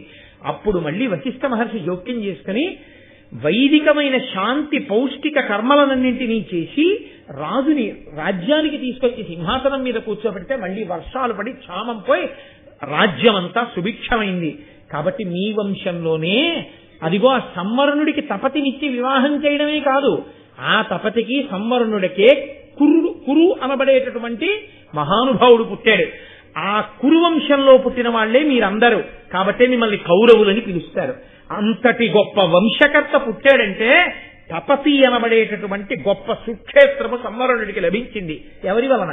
ఇంటి పురోహితుడి వలన. ఇంటి పురోహితుడు సమర్థుడైతే రాజ్య పరిపాలనలో వచ్చిన క్షామాన్ని కూడా తొలగతోశాడు. పురోహితుడు చేసిన పెళ్ళయ్యా మీ వంశంలో ఒక పెళ్లి. కాబట్టి ఇప్పటి వరకు మీకేం తెలుసు అంటే చాలా గొప్పగా ఉన్నటువంటి మగవాళ్లు కొంతమంది తెలుసు. ఏదో శంకర మహారాజు గారు, భరతుడు, ఆ తర్వాత కురు, ఇలాంటి వాళ్ళ గురించే మీకు తెలుసు. కానీ మీ వంశంలో చాలా గొప్ప ఆడవాళ్లు కూడా వంశకర్తలుగా ఉన్నారు. గంగమ్మ భీష్ముణ్ణి కంది గాంగేయుడు అనిపించుకున్నాడు. మీ తల్లి కుంతి మిమ్మల్ని కొంది కౌంతేయులు అని మీకు పేరొచ్చింది. ఇదిగో ఆ తపతి కురు మహారాజుని కంది కాబట్టి మీ వంశంలో ఉన్న వాళ్ళని తాపత్యులు అని పిలుస్తారు ఆవిడ పేరు మీద. ఇంత గొప్పతనం రావడానికి కారణమంతా ఇంటికి పురోహితుడు ఉండడమే. సంవరణుడికి మీకు పురోహితుడు లేకపోవడం వల్లే మీరు భంగపాటు పొందారు. మీకు సరైన పురోహితుడు ఉండద్దా? ఉండాలి. అంటే అర్జునుడు అన్నాడు, మాకు తెలియదు ఈ విషయం. ఎంత గొప్ప విషయం చెప్పావయ్యా, మా వంశంలో సూర్య భగవానుడి యొక్క కూతురు తపతి మాకు ఇంత దగ్గరి బంధువా, మేము తాపత్యులమా? చాలా సంతోషం. ఆ వశిష్ఠ మహర్షి అంత గొప్పవాడన్నావే, నాకు ఉవ్విళ్ళు ఊరిపోతుందయా మనసు. ఏది ఆ వశిష్ఠ మహర్షి గొప్పతనం ఇంకొంచెం చెప్తూ అన్నాడు. అంటే ఆయన అన్నాడు, వశిష్ఠ మహర్షి యొక్క గొప్పతనం చెప్పనా? సముద్రాల్ని తాగమంటే తాగచ్చేమో, వశిష్ఠ మహర్షి యొక్క గొప్పతనాన్ని చెప్పడం ఎవరికీ సాధ్యం కాదు. కానీ ఒక్క మాట చెప్తా. బలమని కామక్రోధంబులు రెండు జయింపబడి తపోవీర్య బలంబుల చేసి చేయునవి నిత్తలు ఎవ్వని ఏని పాద సంవాహంబుల్. కామము క్రోధము అని రెండు ఉంటాయి. ఈ రెండు అప్పచెల్లెళ్ళు. కామం తీరితే సుఖంగా ఉంటుంది, తీరకపోతే క్రోధం అన్న చెల్లెలు పుట్టుకొస్తుంది. ఇవి రెండు ఉండి ఎప్పుడూ మనిషిని పాడి చేస్తాయి. ఈ కామక్రోధాలు వదిలేయండి, కామక్రోధాలు వదిలేయండి అంటారు. కామక్రోధాలు వదిలేయడానికి నేను పట్టుకున్నా నేటి వాటిని, అవి నన్ను పట్టుకున్నాయి. అవి నన్ను పట్టుకుంటే ఇప్పుడు వాటికి నేనంటే అసహ్యం వెయ్యాలి. వాటికి నేనంటే అసహ్యం ఎప్పుడు వేస్తుందో తెలుసా అండి? జలగ మిమ్మల్ని పట్టుకుంది అనుకోండి, అయ్యో నేను జలగని వదిలేయండి అన్నారు అనుకోండి, జలగని వదిలేయడానికి జలగని నేను పట్టుకుంటే కదా వదిలేయడానికి. మీరు వదులుచుకుందామని లాగారనుకోండి, అది సాగుతుంది. అందుకే జలగ సాగినట్టు సాగాడండి అంటారు. అది వదలదు మిమ్మల్ని. అప్పుడు ఏం చేయాలి? మీరు కాస్త ముగ్గట్టుకొచ్చి అలా చేశారనుకోండి, అది టుప్పని ఉడికి పడిపోతుంది. నాకు అసహ్యం ముగ్గంటే, దానికి అసహ్యమైంది పట్టుకోవాలి. కామక్రోధాలు విడిచిపెట్టేయాలంటే ఏం పట్టుకోవాలో తెలుసా? గురువు గారి పాదాలు పట్టుకోవాలి. లోకంలో ఎంతమంది పట్టుకున్నా కామక్రోధాదులు విడిచిపోయేటట్టుగా అంత దివ్యమైన తపస్సు చేసిన మహాపురుషుని యొక్క పాదములు, ఆ పాదములు వశిష్ఠుడివి. ఆ పాద సంవాహనం చేస్తే, ఆ పాదములు పట్టుకుంటే, ఆ కాళ్ళొత్తితే కామక్రోధములు విడిచిపెట్టేస్తాయి. అంతటి మహానుభావుడయా వశిష్ఠుడంటే. ఆ వశిష్ఠుడు కామధేనువు యొక్క బిడ్డ నందిని ఆయన దగ్గర ఉండేది. ఆ నందిని ఆయన పెంచుతూ హవ్య కవ్యములను నడుపుతున్నాడు. హవ్యము అంటే దేవతలను ఆరాధించడం, కవ్యము అంటే పితృదేవతలను ఆరాధించడం. ఒకానొకప్పుడు విశ్వామిత్రుడు వచ్చాడు. విశ్వామిత్రుడు వచ్చి చాలా పెద్ద సైన్యంతో వస్తే వశిష్ఠ మహర్షి అన్నారు, మీ అందరూ ఆతిథ్యం తీసుకోండి అన్నారు. అబ్బాయి మీరేదో ఆశ్రమంలో ఉన్నారు, పాపం ఇంతమందికి ఏం పెడతారులేండి అన్నాడు. ఏమీ బెంగపెట్టుకోకండి, మేము పెడతామని చెప్పి నందిని పిలిచి వీళ్ళందరికీ ఎవరెవరికి ఏది ఇష్టమో అది పెట్టమన్నారు వశిష్ఠ మహర్షి. అంతే, ఎవరికి ఏది ఇష్టమో అవన్నీ సృజించింది ఆవిడ, ఆ ధేనువు, ఆ ఆవు దూడ. అంతే, ఇంతమందికి ఇన్ని పెట్టేస్తే విశ్వామిత్రుడు తెల్లబోయి ఆయన అన్నాడు, నీ దగ్గర ఎందుకయా ఈ ఆవు ఇంత గొప్పది, నాకు ఇచ్చేసేయి, నీకు 1,00,000 పాడి ఆవులు ఇస్తానన్నాడు. నువ్విచ్చే 1,00,000 పాడి ఆవులు ఎవరికి కావాలయా? నా హవ్య కవ్యములు దీని వల్ల నడుస్తున్నాయి, నాకు ఈ నందిని ధేనువు కావాలన్నాడు వశిష్ఠుడు. నేను రాజుని, రత్నహారీచ పార్థివా అంటాడు రామాయణం బాలకాండలో విశ్వామిత్రుడు. ఎక్కడ రత్నం ఉన్నా రాజుది, కాబట్టి నేను తీసుకుపోతా, అసలు నిన్ను అడగడం నా తప్పు, అడగాలని ఎక్కడ ఉంది పట్టుకుపోతున్నా అన్నాడు. ఊరుకున్నాడు వశిష్ఠుడు. పట్టుకుపోయాడు. పట్టుకుపోతుంటే ఆ ధేనువు తప్పించుకుని వెనక్కి వచ్చి ఆవిడంది, నన్ను ఎందుకు విడిచిపెట్టావంది. నేనేమీ విడిచిపెట్టలేదు, ఆయన పట్టుకుపోతున్నాడు. అంటే నేను నీ దగ్గరే ఉండాలనుకుంటున్నాను. ఉండు, నిన్ను నేను రక్షించేదే ఉంది, నువ్వే రక్షించుకోగలవు. అంతే. ఆవిడ వెంటనే నిప్పుల వాన కురిపించింది విశ్వామిత్రుడి యొక్క సైన్యం మీద. తోక నుండి శబరులు అనేటటువంటి వాళ్ళని, శబర జాతంతా ఆవు తోకలోంచి వచ్చిన వాళ్ళు, మలమూత్రములలో నుండి శక యవన పుండ్ర పులింద ద్రవిడ సింహళుల్ని సృష్టించింది. నురుగులోంచి దరదబర్బురులు అనబడేటటువంటి వాళ్ళని, దరదర్బురులు అనబడేటటువంటి జాతిని సృజించింది. వీళ్ళందరూ విశ్వామిత్రుడి సైన్యం మీద పడి వాళ్ళందరినీ కూడా తెగటారిస్తే విశ్వామిత్రుడు ఓడిపోయి వెళ్ళిపోయి ఆ తర్వాతి కాలంలో చాలా కాలానికి బ్రహ్మర్షిత్వం పొందాడు. ఈ బ్రహ్మర్షిత్వం పొందే లోపల చాలా పెద్ద కథ నడిచింది. వశిష్ఠ మహర్షి గొప్పతనం అంటే ఏమిటో చెప్తున్నాను, మీరు అడిగావు కాబట్టి. ఆ వశిష్ఠ మహర్షి 9 కొడుకులు. 9 కొడుకులలో పెద్దవాడు శక్తి. శక్తే పౌత్రమకల్మషం పరాశరాత్మజం వందే శుకతాతం తపోనిధిం అని మనం వ్యాస భగవానుడి గురించి స్తోత్రం చేస్తాం. ఆ వశిష్ఠుని యొక్క 9 కుమారులలో పెద్దవాడు ఆ శక్తి మహర్షి. మహానుభావుడు, బ్రహ్మజ్ఞాని. 99 మంది తమ్ముళ్లతో కలిసి వెళ్ళిపోతున్నాడు. కల్మషపాదుడు అనబడేటటువంటి రాజు ఇక్ష్వాకు వంశంలో వాడు ఎదురొచ్చాడు. ఆయన వశిష్ఠుడు శిష్యుడే.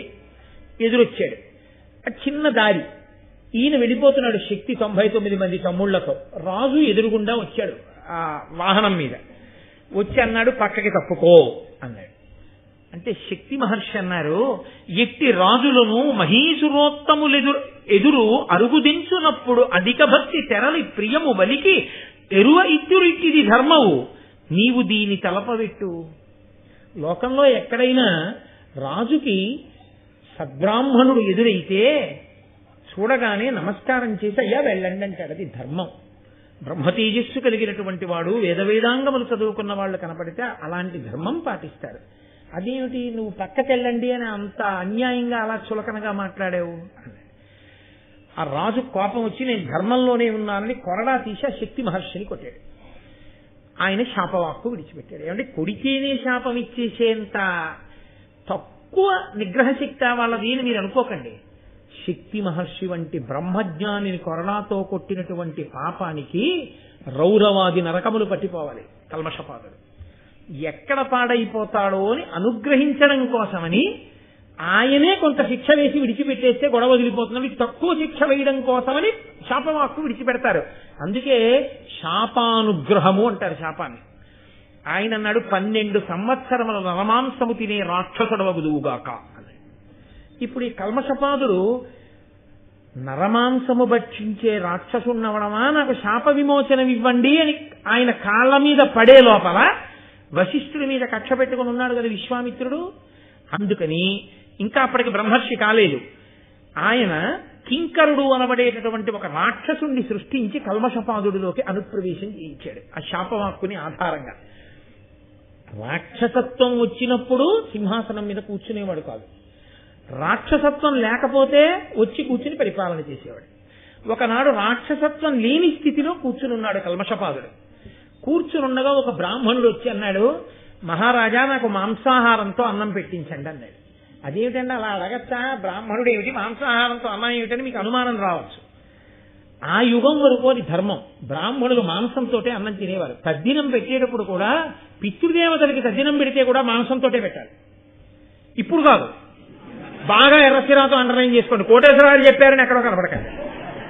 కాబట్టి ఆ యుగంలో అందుకే వశిష్ఠ మహర్షిని, అగస్త్య మహర్షిని వాతాపి తద్దినానికి పిలిచినప్పుడు రామాయణం బాలకాండలో వచ్చిన వాళ్ళందరినీ పితృకార్యానికి పిలిచి వాళ్ళకి మాంసం పెట్టి తమ్ముణ్ణే వండి పెట్టేసి లోపలికి వెళ్ళిపోయిన తర్వాత మళ్ళీ తమ్ముడిని పిలుస్తాడు. పిలిస్తే ఆ వాతాపి కడుపు చీల్చుకుని బయటకు వస్తాడు. అగస్త్య మహర్షి వాతాపి జీర్ణం, వాతాపి జీర్ణం, జీర్ణం జీర్ణం, వాతాపి జీర్ణం అంటే జీర్ణం అయిపోయింది.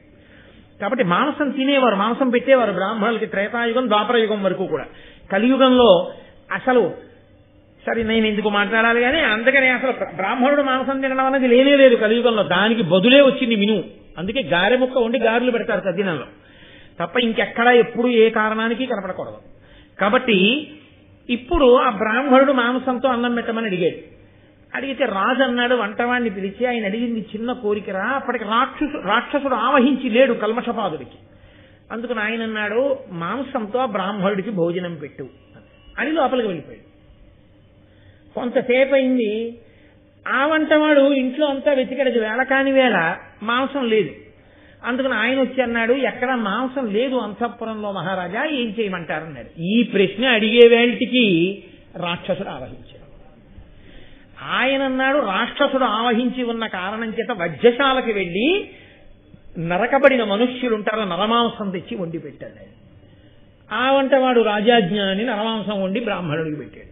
బ్రాహ్మణుడు అది చూసి నోట ముద్ద పెడుతూనే, ఇది నరమాంసం, బ్రాహ్మణుడికి మాంసం పెడతారు కానీ నరమాంసమా పెడతారు, ఇలా పెట్టించిన రాజు నరమాంసభక్షకుడై మరింత ఉద్రిక్తతతో ఉండుగాక అన్నాడు. ఈ మాట విని రాజుకి ఎక్కడలేని కోపం వచ్చింది కల్మషపాదుడికి.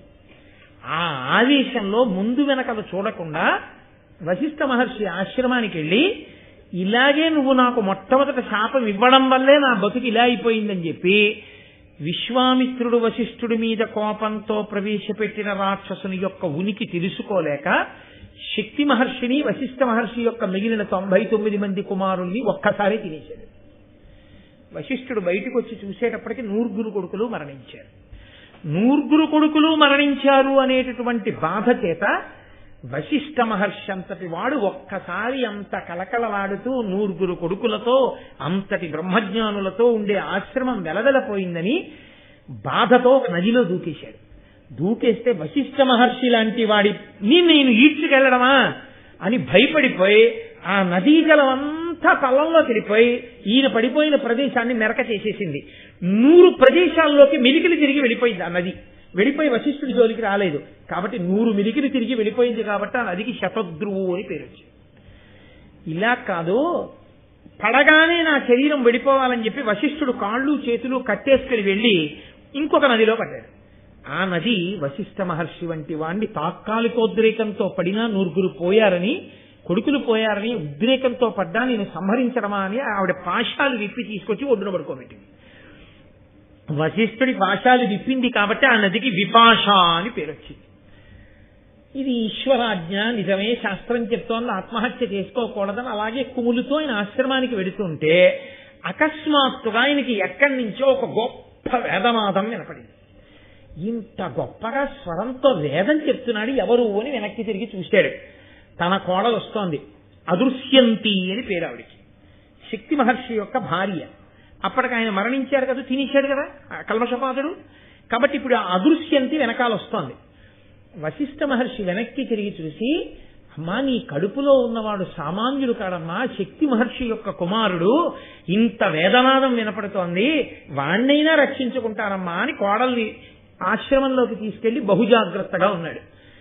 కల్మషపాదుడు ఒకానొక సమయంలో ఈవిడ్ని కూడా తినేద్దామని వచ్చి ఆ కోడల మీద పడ్డాడు, అదృశ్యంతి మీద పడితే వశిష్ఠ మహర్షి భయపడకు అని చెప్పి కమండలంలో నీళ్లు తీసుకుని ఒక్కసారి ఆ ఎదురుగుండా నిలబడిన కల్మషపాదుడి మీదకి చల్లారు. చల్లగానే కల్మషపాదుడికి 12 సంవత్సరములు పూర్తయి ఆ రాక్షసుడు వెళ్ళిపోయాడు, శాప విమోచనం అయిపోయింది. అదిగో ఆ అదృశ్యంతి కడుపులోంచి పుట్టిన మహానుభావుడే పరాశర మహర్షి. ఆ పరాశరుడు పుట్టాడు. అప్పుడు ఆయన అన్నాడు, ఆ కల్మషపాదుడు, నీ కుమారుడు నాకు శాపమిచ్చిన కారణం చేత నేను తిరుగుతున్న రోజులలో ఒకానొకప్పుడు ఉచ్చనీచములు మరిచిపోయి అంగీరసానబడేటటువంటి ఒక మునిపత్ని తన భర్తతో కలిసి ఉల్లాసంగా ఉన్న సమయంలో ఆమె భర్తని తినేశాడు. అప్పటికి నరమాంసభక్షకుడైన తినేశాడు. ఆమెకి కోపం వచ్చి, నువ్వెప్పుడైనా నీ భార్యతో క్రీడిస్తే మరణిస్తావన్న శాపం ఇచ్చింది. అందుకని నాకు ఇప్పుడు బిడ్డలు లేరు, బిడ్డలు లేకపోతే నాకు ఉన్నత గతులు లేవు, నేను నా భార్యతో రమించడానికి అవకాశం లేదు. కాబట్టి ఉన్నటువంటి న్యాయం ప్రకారం ఒక గొప్ప బ్రహ్మ తేజస్సు కలిగిన వాడి వలన కుమారుడు కలగచ్చు, కాబట్టి నా భార్య అయినటువంటి మదవతి యందు నువ్వు నాకు కుమారుడను అనుగ్రహించు అన్నారు. వశిష్ఠ మహర్షి యొక్క తేజస్సు కారణంగా ఆమె గర్భవతి అయింది. 12 సంవత్సరములు కడుపుతో ఉన్నా ఆవిడికి పిల్లాడు పుట్టలేదు. ఆవిడికి కోపం వచ్చి, ఈవిడ 12 ఏళ్ళు అయింది కొడుకు పుట్టడని ఒక రోజున ఆగ్రహంలో అక్కడ సూదిగా మొనతేరిన రాయి తీసుకుని ఆ రాతితో తన గర్భాన్ని కోసుకుని చీల్చింది. రాతితో కోసుకుంటే బయటకో పిల్లాడు వచ్చాడు కాబట్టి ఆ పిల్లాడికి ఆశ్మకుడు అని పేరు వచ్చింది. అప్పుడు ఆ మదవతికి ఆ పిల్లవాడు జన్మించాడు వశిష్ఠ మహర్షి తేజస్సు చేత. శక్తి మహర్షి యొక్క భార్య అయినటువంటి అదృశ్యంతి కడుపున పుట్టినటువంటి పరాశర మహర్షి మహానుభావుడు. ఆయన పెరిగి పెద్దవాడై గొప్ప బ్రహ్మజ్ఞాని అయ్యాడు. అయి తన తండ్రి రాక్షసుల వలన మరణాన్ని పొందాడు అని తెలుసుకుని అసలు రాక్షసులన్న వాళ్ళు లేకుండా చేస్తాను అని చెప్పి ఆయన ఒక పెద్ద యజ్ఞాన్ని మొదలుపెట్టాడు. మొదలు పెడితే వశిష్ఠ మహర్షి వచ్చి అన్నారు, తప్పురా, అటువంటి యజ్ఞాలు చేయకూడదు, నీకు ఎంత తేజస్సైనా ఉండొచ్చు, ఏదో ఒక కారణం పడిపోయాడు. పూర్వం ఏమైందో తెలుసా? ఇలాగే ఒక ఆయన చేశాడు. ఎందుచేత చెప్తున్నానంటే, పూర్వం హైహయ వంశం ఉండేది. వశిష్ఠుడు ఎవరికి చెప్తున్నాడు? పరాశరుడికి చెప్తున్నాడు. హైహయ వంశము అని ఒక వంశం, అందులో కృతవీర్యుడు అని ఒక రాజు. ఆ రాజుగారు అక్కడ ఉండేటటువంటి భృగువంశంలో జన్మించినటువంటి బ్రాహ్మణులకు విపరీతమైనటువంటి దానాలు చేస్తూ పరిపాలన చేశాడు. కృతవీర్యుడు మరణించిన తరువాత ఆ వంశంలో పుట్టిన రాజులు మన నాన్నగారిని నమ్ముకుని ఉన్నటువంటి ఈ భృగువంశ బ్రాహ్మణులు బోల్డంతా సంపాదించారు. ఇప్పుడు రాజ్యానికి కష్టకాలం వచ్చింది, ఆ డబ్బంతా ఇచ్చేయమన్నారు. కొంతమంది బ్రాహ్మణులు ఇచ్చారు, కొంతమంది ఇవ్వకుండా భూమిలో పాతి పెట్టారు. పాతి పెట్టారన్న కోపంతో ఈ హైహయ వంశంలో కృతవీర్యుని యొక్క వంశంలో పుట్టినటువంటి రాజకుమారులు భృగువంశంలో ఉన్నటువంటి బ్రాహ్మణులందరినీ పట్టుకుని చంపించారు. చంపేయడమే కాకుండా వాళ్ళ పత్నుల కడుపులలో ఉన్న పిల్లలు కూడా చచ్చిపోవాలని ఆ పత్నుల్ని కూడా చంపించారు. ఒక్క తల్లి, ఒక మహాపతివ్రత మాత్రం, ఆ భృగువంశంలో ఉన్న తల్లి కొడుకు బయటికి పుడితే వాణ్ణి చంపేస్తారని పుట్టకుండా పిల్లవాణ్ణి తొడలో ఉంచుకుంది తన తపశ్శక్తితో. ఉంచుకుని 100 సంవత్సరములు కాపాడింది. ఆవిడ తొడలో పిల్లవాడున్నారని తెలిసి ఆవిడ్ని చంపడానికి వచ్చారు. వెంటనే ఆ తొడలోంచి ఆ పిల్లవాడు బయటపడ్డాడు. పుడుతూనే దివ్యమైన తేజస్సుతో 100 సూర్యుల ప్రకాశంతో చూశాడు. హైహయ వంశ రాజులందరి కళ్ళు పోగానే వాళ్ళు వచ్చి ఆవిడ కాళ్ళ మీద పడి, అమ్మా మాకు మళ్ళీ చూపు వచ్చేటట్టు చెయ్యి అన్నారు. అంటే ఆవిడంది, నేను చేయడం ఏమిటయా, సూర్యుని యొక్క తేజస్సుతో మహానుభావుడిగా పుట్టాడు నా కుమారుడు ఔరువుడు అంటారు, ఆ ఔరువుడి కాళ్ళ మీద పడండి, ఆయన రక్షిస్తాడని. అంటే ఆయన వీళ్ళందరికీ కళ్ళు వచ్చేటట్టు చేసి ఇంత బాధ పెట్టారు కాబట్టి మా తండ్రుల్ని లోకాల్ని నశింపచేస్తానని ఒక యజ్ఞం మొదలెట్టాడు. యజ్ఞం మొదలుపెట్టి ఆయన యజ్ఞం మొదలు పెడితే ఆయన పితృదేవతలందరూ వచ్చారు. వచ్చి వాళ్ళన్నారు, ఆ భృగువంశంలో పుట్టిన బ్రాహ్మణులు, ఒరే మమ్మల్ని చంపేశారని కదా నువ్వు కోప్పడి యజ్ఞం మొదలుపెట్టావు, కానీ యథార్థం ఏమిటో తెలుసా, మేము చాలా గొప్ప తపస్సు చేశాం. ఎంత తపస్సు చేశామో ఆ తపస్సు వలన మా ఆయుర్దాయం అంత పెరుగుతోంది.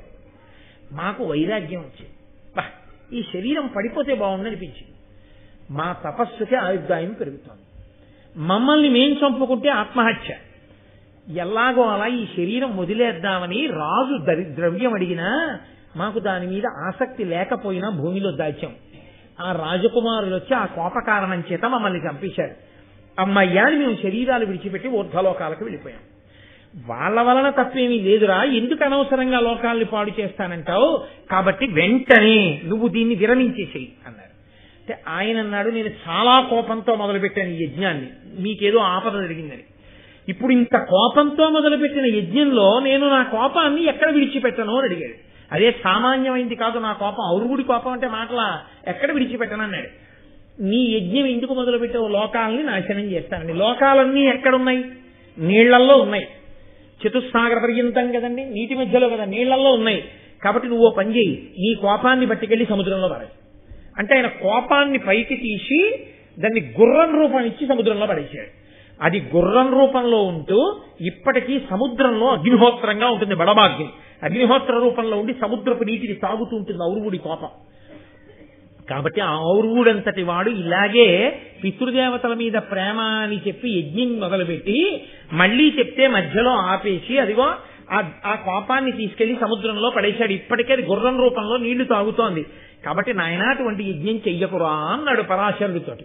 అంటే పరాశరుడు అన్నాడు, ఔరుగుడు ఆపితే ఆపాడేమో, నా తండ్రి శక్తి మహర్షిని మహానుభావులు నా పినతండ్రుల్ని అంత ఘోరంగా చంపేశాడు కల్మషపాదుడు క్షత్రియుడు, కాబట్టి రాక్షసుడు ఆవహించడం వల్ల చంపాడు కాబట్టి రాక్షసుల్ని చంపేస్తాను అని ఆయన యజ్ఞం మొదలెట్టాడు. ఆయన ఒక్కొక్క రాక్షసుడి పేరు చెప్తుంటే జనమేజయ సర్పయాగంలో సర్పాలు పడిపోయినట్టు ఒక్కొక్క రాక్షసుడు వచ్చి పడిపోతున్నాడు.